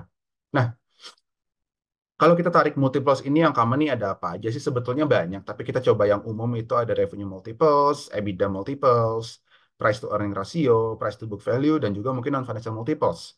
Nah, biasa dipakainya di mana sih? Kalau EV revenue ini seringkali di company-company yang fast growing, yang belum ada earnings, yang mungkin revenue itu masih ke driver, di startup-startup. Kalau dulu sebelum WinterTech prior 2023 mungkin masih bisa enterprise value to monthly active user atau subscription base, tapi post winter ya semua sekarang ngelihatnya sales atau revenue. EV to EBITDA itu multiple yang standar dipakai, mungkin kalau nggak EV to EBITDA, EV to EBIT ya, tapi karena depresiasi amortisasi itu kan non cash basis, seringkali EV EBITDA ini yang digunakan untuk measure kemampuan company dalam generating cash untuk menjalankan operasionalnya. Lalu price to earnings ini biasa digunakan untuk industri yang mungkin udah stable gitu ya. Yang mana leverage-nya itu similar. P ini kalau biasa kalau di bursa kan memang kita ngeliat price to earnings ya. Tapi mungkin industri-industri yang common tuh P itu kalau kayak F&B industry gitu ya, itu biasa pakai PI karena mereka punya margin yang clear. GPM tinggi, NPM pun bisa 15-16%. Jadi price to equity itu common bisa price price to earnings itu common bisa eh, 15, 18 sampai 20 kali. Nah, kalau tadi EV/EBITDA saya lupa mention, mungkin biasa infrastructure company atau manufacturing company itu biasa pakai EV/EBITDA karena mereka high capex ya. DNA-nya itu menjadi mungkin kurang tepat kalau dimasukkan dalam perhitungan valuasi ini. Lalu price to book value itu mungkin biasa kalau real estate gitu ya, melihat seberapa besar net asset value yang ada dimiliki oleh perusahaan real estate tersebut, atau mungkin perbankan seberapa besar equity value dari perbankan tersebut, karena itu kan menggambarkan modal yang bisa dikeluarkan oleh bank untuk memberikan pinjaman ya. Lalu non financial multiples ini ya mungkin pernah beberapa kali lucu juga sih kalau untuk energi kayak PLTU gitu bisa approach-nya enterprise value to megawatt. Jadi seberapa besar megawatt dari plant-plant yang ada, atau mungkin kalau coal atau mining itu ada EV to reserve dari production tonnage-nya. Lalu kalau untuk hotels mungkin EV to room occupied, atau kalau mungkin OTT industri ya kayak Netflix dan sebagainya itu bisa EV to subscription. Banyak metrik-metrik non financial yang mungkin bisa dieksplor juga untuk menilai sebuah company. Walaupun memang fundamentalnya kita balik ke P&L lagi ya, whether itu revenue, EBITDA, dan earnings pada akhirnya. Mungkin dari saya cukup sekian aja. Teman-teman KMMB, saya kembalikan ke moderator. Ya. Terima kasih.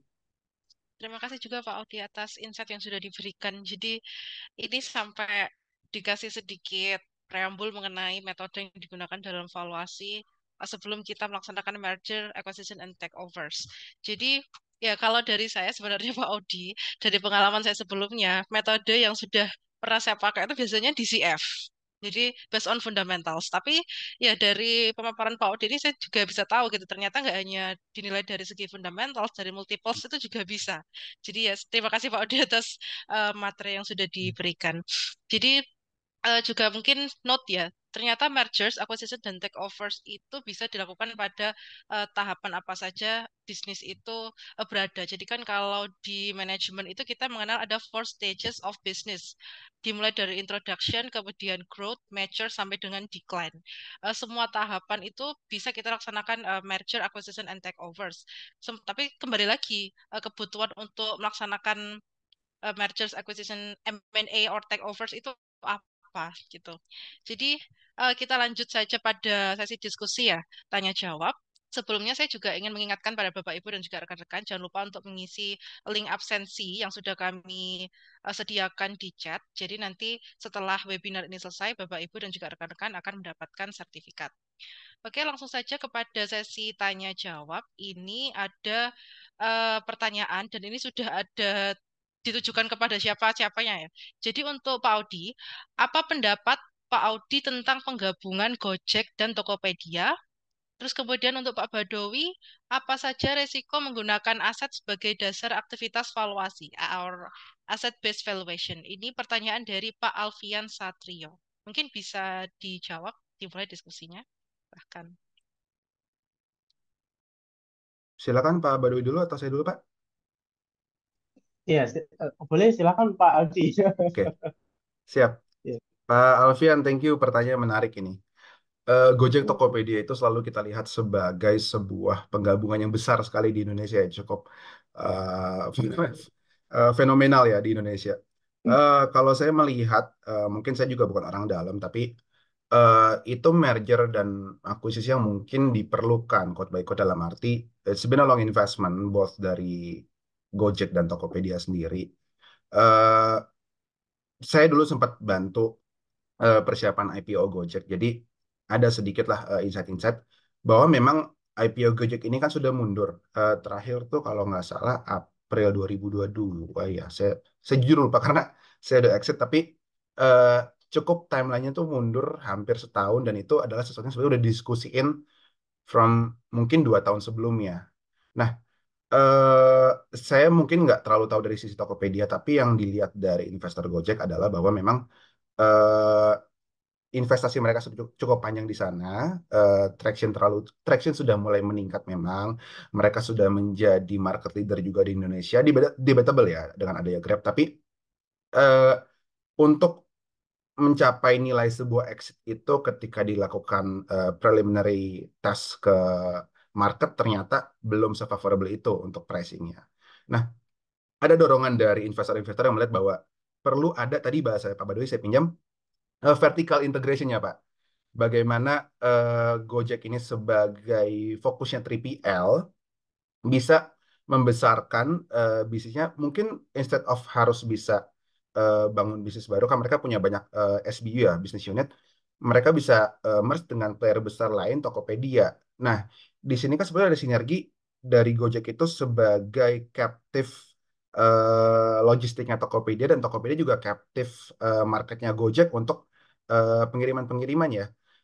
Terlebih lagi dengan posisi di Indonesia ini kan e-commerce pada saat itu masih tight banget ya. Selain Tokopedia dan Shopee masih ada Lazada, masih ada Bukalapak, beberapa nama dan Bukalapak waktu itu baru IPO. Nah, Tokopedia Gojek ini sebetulnya menjadi sebuah merger yang tadi saya bilang harus untuk mencapai size value besar itu sendiri. Kemarin kan waktu IPO tuh target dana 17 triliun, tapi ternyata yang masuk 13, triliun ya untuk Goto. Nah, itu pun sudah dibantu dengan adanya merger Tokopedia. Balik lagi itu sebuah instruksi dari financial investornya sih kalau saya lihat bahwa ada tekanan Ya, untuk Mas segera Lagri, exit. Mas Lagri. eh ya, tadi ada. Enggak saya itu, ini saya Alfian yang tanya, Mas Lagri, Pak. Saya cukup bilang gitu. Thank you. Apa ya? Ya, ya mungkin semoga menjawab sih. Cuma mungkin tambah istilah lagi di dunia startup ini kan juga itu hal yang sangat apa ya, dynamic ya. Ternyata setelah dilakukan IPO itu exit shifting kan revenue menjadi profitability, mereka harus cutting banyak SBU, ada beberapa SBU yang akhirnya di carve out dibeli sama startup lain juga. Ada yang akhirnya ditutup dan sekarang juga Tokopedia akhirnya quote by quote dilepaskan ke TikTok Group ya. Jadi sangat benar-benar apa ya dynamic sekali sih startup ini. Ya saya ngeliat itu adalah sebuah cara untuk exit bagi sang financial investornya. On a scale vertical integration sebetulnya apakah memang perlu itu mungkin dipertanyakan. Kembali ke yang tadi saya bilang di awal, sinergi itu sering terjadi di seller sebetulnya. Karena revenue sinergi itu hal yang gak semudah itu. Thank you. Thank you, Mas Adi. Oke, thank you Pak Uci atas apa namanya jawabannya. Ini menyambung ke pertanyaan kedua tadi ya Dila ya terkait dengan valuasi pada aset ya. Sebetulnya sebentar, benar ya pertanyaannya valuasi dari pakai aset ya. Apa Betul, saja? betul. Aset Apa base saja? Base ya. Aset Ya, base, Ya, Pak. betul. aset base. Kalau aset base itu memang sederhananya kan kita secara general ya itu aset kita kurangi utang gitu ya Pak ya. Memang ini kalau kita hitung secara kapital mungkin akan besar. Tapi sebetulnya risikonya adalah kita tidak mengcapture keberlangsungan dari bisnis di masa depan. Ini menjadi risiko bagi kita. Kalau kita perhatikan, saya mengutip beberapa statement yang disampaikan dari Kementerian BUMN, ada beberapa BUMN itu yang secara pencatatan asetnya itu besar Bapak Ibu. Tapi kalau kita perhatikan cash flow-nya nggak ada, bisnisnya nggak jalan, terus apa hidup dari hutang karena asetnya dibawa ke apa namanya lender gitu ya. Nanti istilahnya Pak Audi kalau 2T tambah 2T ketemunya 4T lebih besar lagi untuk akses perbankannya. Nah, ini menjadi satu hal yang kita harus hati-hati gitu ya. Jadi memang secara kapital akan besar, tapi risikonya adalah kita tidak bisa mengcapture transaksi atau komersial atau bahkan arus kas di masa depan seperti apa. Aset itu tidak bermakna apa-apa kalau tidak kita putar, kan demikian. Maka saya tadi mungkin Dila juga melakukan pengakuan gitu ya bahwa di KMMB seringkali pakai DCF discounted cash flow. Karena bagi saya, bagi kami di KMMB, kita sangat berat untuk saat ini ya beberapa case kalau kita perhatikan karena memang evaluasi yang kami ambil kebanyakan startup ya gila ya startup yang kita melihat itu kadang-kadang startup ini overpriced gitu ya tadi disinggung juga sama Mas Audi. Nah akhirnya oke, kita nggak mau pakai selain apa discount cash flow atau free cash flow gitu karena beberapa transaksi nanti pasti kena kami juga risikonya siapa yang memberikan valuasi gitu. Tapi juga ada beberapa transaksi yang itu memang apa namanya masih ekosistem BUMN ya. Itu kita lebih kombinasi. Di situ ada aset, di situ ada free cash flow seperti itu. Tapi memang valuasi itu tidak selalu berkaitan sama cash flow atau berkaitan sama aset ya Bapak Ibu ya. Mungkin Pak Audi nanti bisa menambahkan. Di situ kita juga bisa melihat kapitalisasi pasar.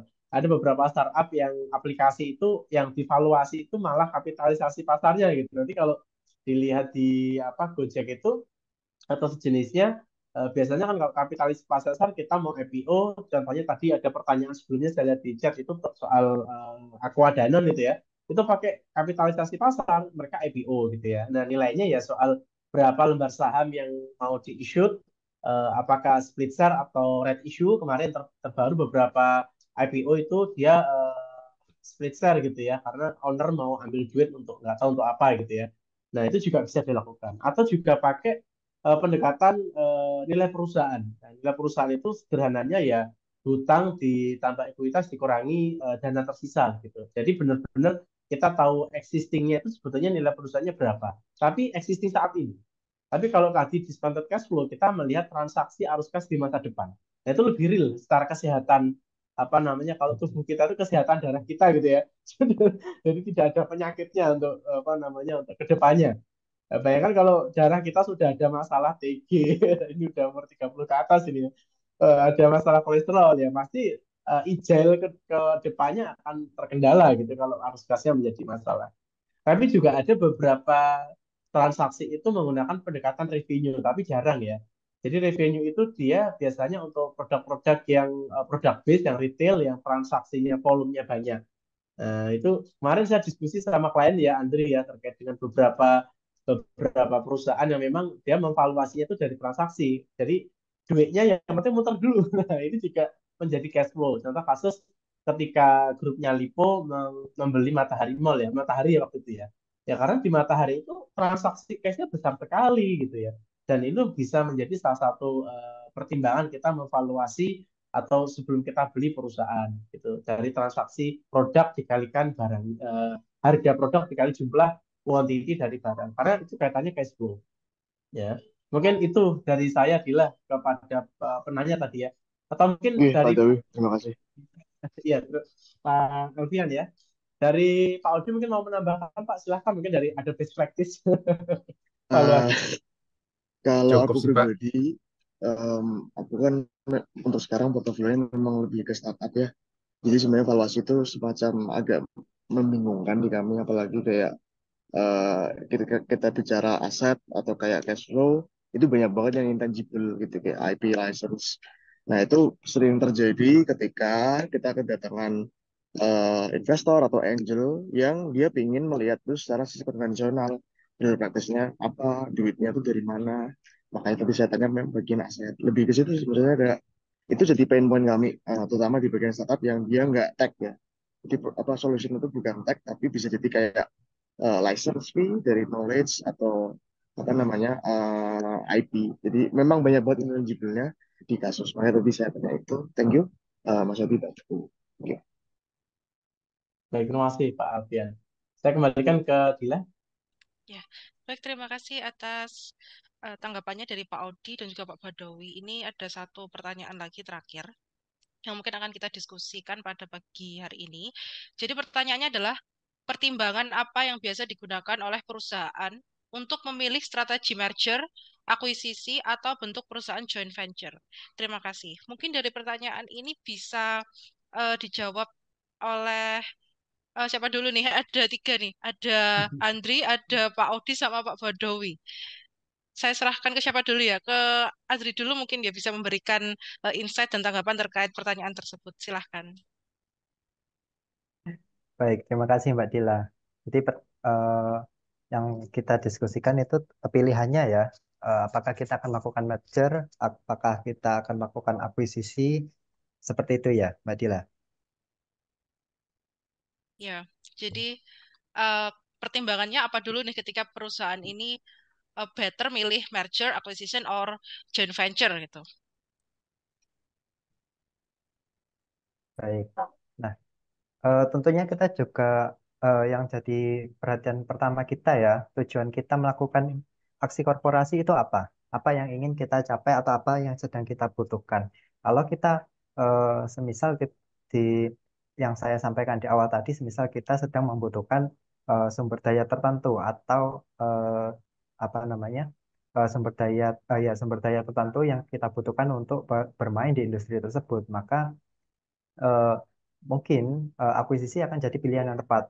Juga kita melihat pada strategi diversifikasi yang kita terapkan dalam perusahaan. Ketika kita melakukan strategi diversifikasi yang mana itu relate dengan bisnis kita, maka pilihan merger bisa menjadi pilihan. Sedangkan ketika kita menjalankan strategi yang unrelate, maka akuisisi akan jadi pilihan yang baik. Nah, hal itu tergantung pada kembali lagi pada hambatan yang mungkin akan muncul ketika kita melakukan aksi korporasi. Ketika kita melakukan unrelated diversification, tentu hambatan-hambatan yang muncul pasca M&A akan lebih banyak ya dibandingkan kita yang menerapkan strategi diversifikasi. Yang pertama itu tadi dari eh, tujuan kita ya, dari tujuan kita untuk melakukan aksi korporasi itu kebutuhan kita apa. Nah, kemudian eh, mungkin yang bisa dijadikan pertimbangan lagi terkait dengan risiko, kemudian biaya atau transaction cost yang saya sebutkan di awal tadi juga. Nah, ketika kita berusaha melakukan efisiensi dengan meminimalisir jumlah transaction cost, maka akuisisi akan jadi pilihan yang baik sehingga kita memiliki kontrol penuh terhadap entah itu dari distributor, logistik atau apa yang diperlukan yang berkaitan dengan bisnis kita. Ketika kita melakukan akuisisi, kita akan memiliki kontrol penuh di sana, kemudian kita juga bisa melakukan efisiensi melalui minimalisir transaction cost seperti itu. Nah, mungkin selanjutnya bisa ditambahkan oleh Pak Baidowi. Ya, terima kasih, Andri. Jadi betul, Bapak Ibu. Kita aksi korporasi itu kan adalah sebuah cara gitu ya. Kalau kita kembalikan pada definisi strategi, strategi itu adalah the way to achieve our goals. Kan demikian. Nah, tadi disinggung sama Dila juga, kalau Andri ya tadi ya, kalau goals kita ingin menguasai pasar di Eropa atau di Amerika, lah kenapa kita melakukan greenfield strategi? Kita bangun dari bawah, dari baru, kita pendirian lama gitu ya. Lebih baik kita menunggangi kuda, kita akuisisi atau kita bahkan merger perusahaan yang sudah existing di sana. Itu juga dilakukan oleh Lipo Group ya, waktu itu dia di Amerika dia melakukan hal itu. Nah, jadi tergantung tujuan. Sekali lagi aksi korporasi ya, baik itu merger, akuisisi atau mungkin juga apa namanya strategic alliance yang dilakukan Danone dan Aqua pada tahun 1998 gitu ya. Nah, itu adalah cara untuk mencapai tujuan. Sekarang tujuannya apa? Secara umum, mungkin nanti bisa ditambahkan juga sama Pak Audi. Secara umum, pelaku-pelaku pasar ini kenapa melakukan aksi korporasi karena ingin mendapatkan efisiensi manajemen, Bapak Ibu. Nah, salah satu efisiensi manajemen yang mereka harapkan adalah internal financing. Nah, jadi ketika kita berkenan diakuisisi ya, oleh perusahaan lain, yang mana kita tahu perusahaan lain itu secara capital dia mumpuni, maka kita ya tidak masalah gitu ya. Diakuisisi apakah itu minoritas atau mayoritas. Jangan kita ada beberapa kolega, kita lagi bantu sebagai apa namanya transaction deal-nya, kita jual aja Pak 60% saham kita gitu. Kita minoritas tidak masalah. Itu tujuannya apa? Ternyata ketika eh, perusahaan kita tadi itu ingin ekspansi pasar dan kita tidak perlu lama-lama nih bawa proposal ke bank, bawa proposal ke sana sini. Tapi cukup calling induk kita.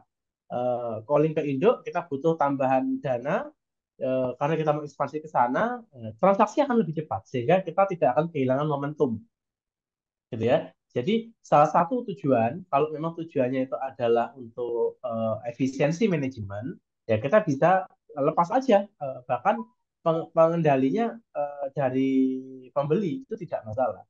Jadi tergantung juga nanti mungkin bisa juga ditambahkan ya tujuannya apa. Eh, Salah satunya kalau memang tujuannya untuk untuk efisiensi manajemen, salah satunya juga financing, itu juga bisa dilakukan akuisisi, bahkan kita lepas dan kita menjadi minoritas. Itu bisa terjadi juga. Saya rasa begitu. Silakan mungkin dilanjutkan dengan Pak Audi. Silakan Pak. Thank you Pak Badawi, Pak Andri, udah diambil semua nih. Saya aminin aja deh. Tapi mungkin insight tambahan, mungkin kalau saya ngeliatnya betul kembali ke vision dari whether seller atau buyernya, dari goal korporat itu sendiri. Cuma mungkin poin-poin yang dilihat kan saya lihat tiga ya. Pertama timeline, kedua regulasi, dan yang ketiga biaya, balik lagi biaya transaksi. Dari timeline sendiri kan tentu kalau kita ngomong timeline, rule of thumb-nya akuisisi akan lebih cepat daripada merger. Eh, Kalau ngomongin regulasi, mungkin misalnya sekarang tuh kalau dulu direct negative list, sekarang namanya positif, ini ya apa namanya, list investasi positif ya. Intinya batasan-batasan PMA bisa masuk di beberapa industri di Indonesia.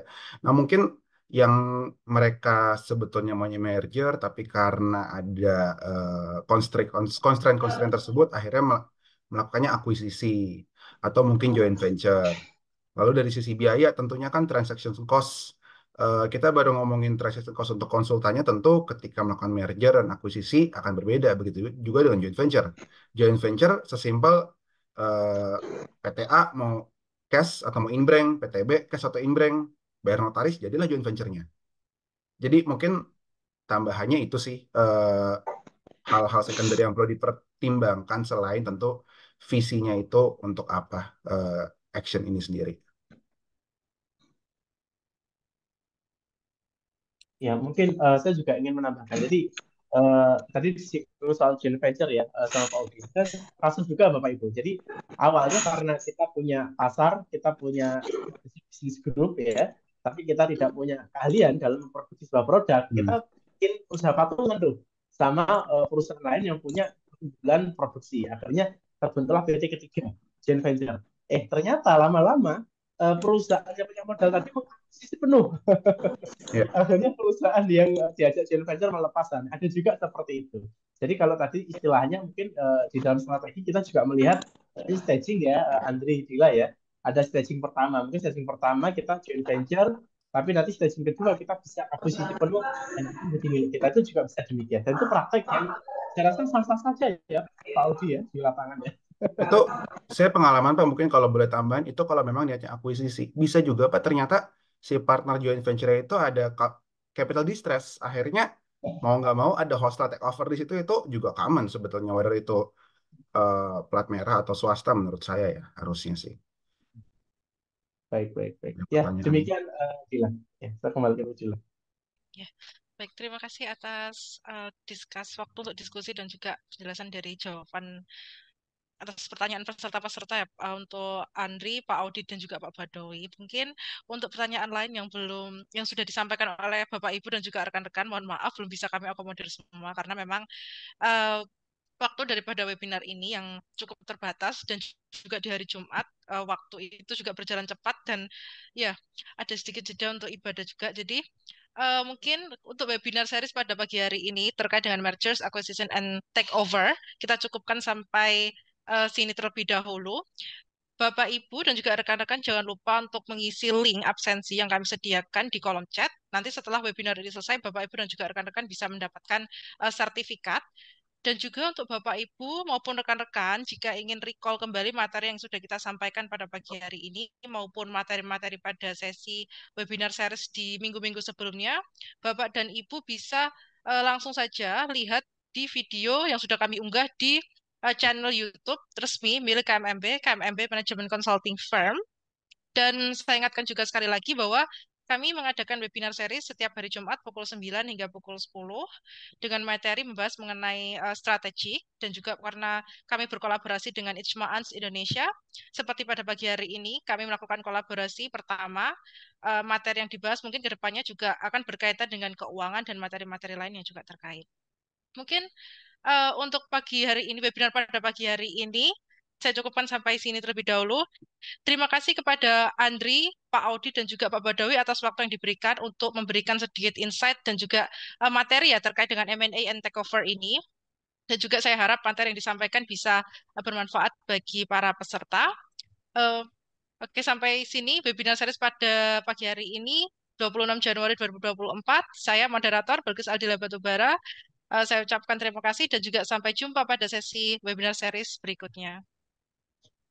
Terima kasih. Thank Terima you. kasih Pak Terima kasih. Skill, Terima Andri. Terima kasih kasih Pak semuanya. Aldi, Pak Terima kasih, Badowi. Andri. Terima Assalamualaikum. kasih, Pak Odi. Terima kasih, Pak Badawi. Assalamualaikum.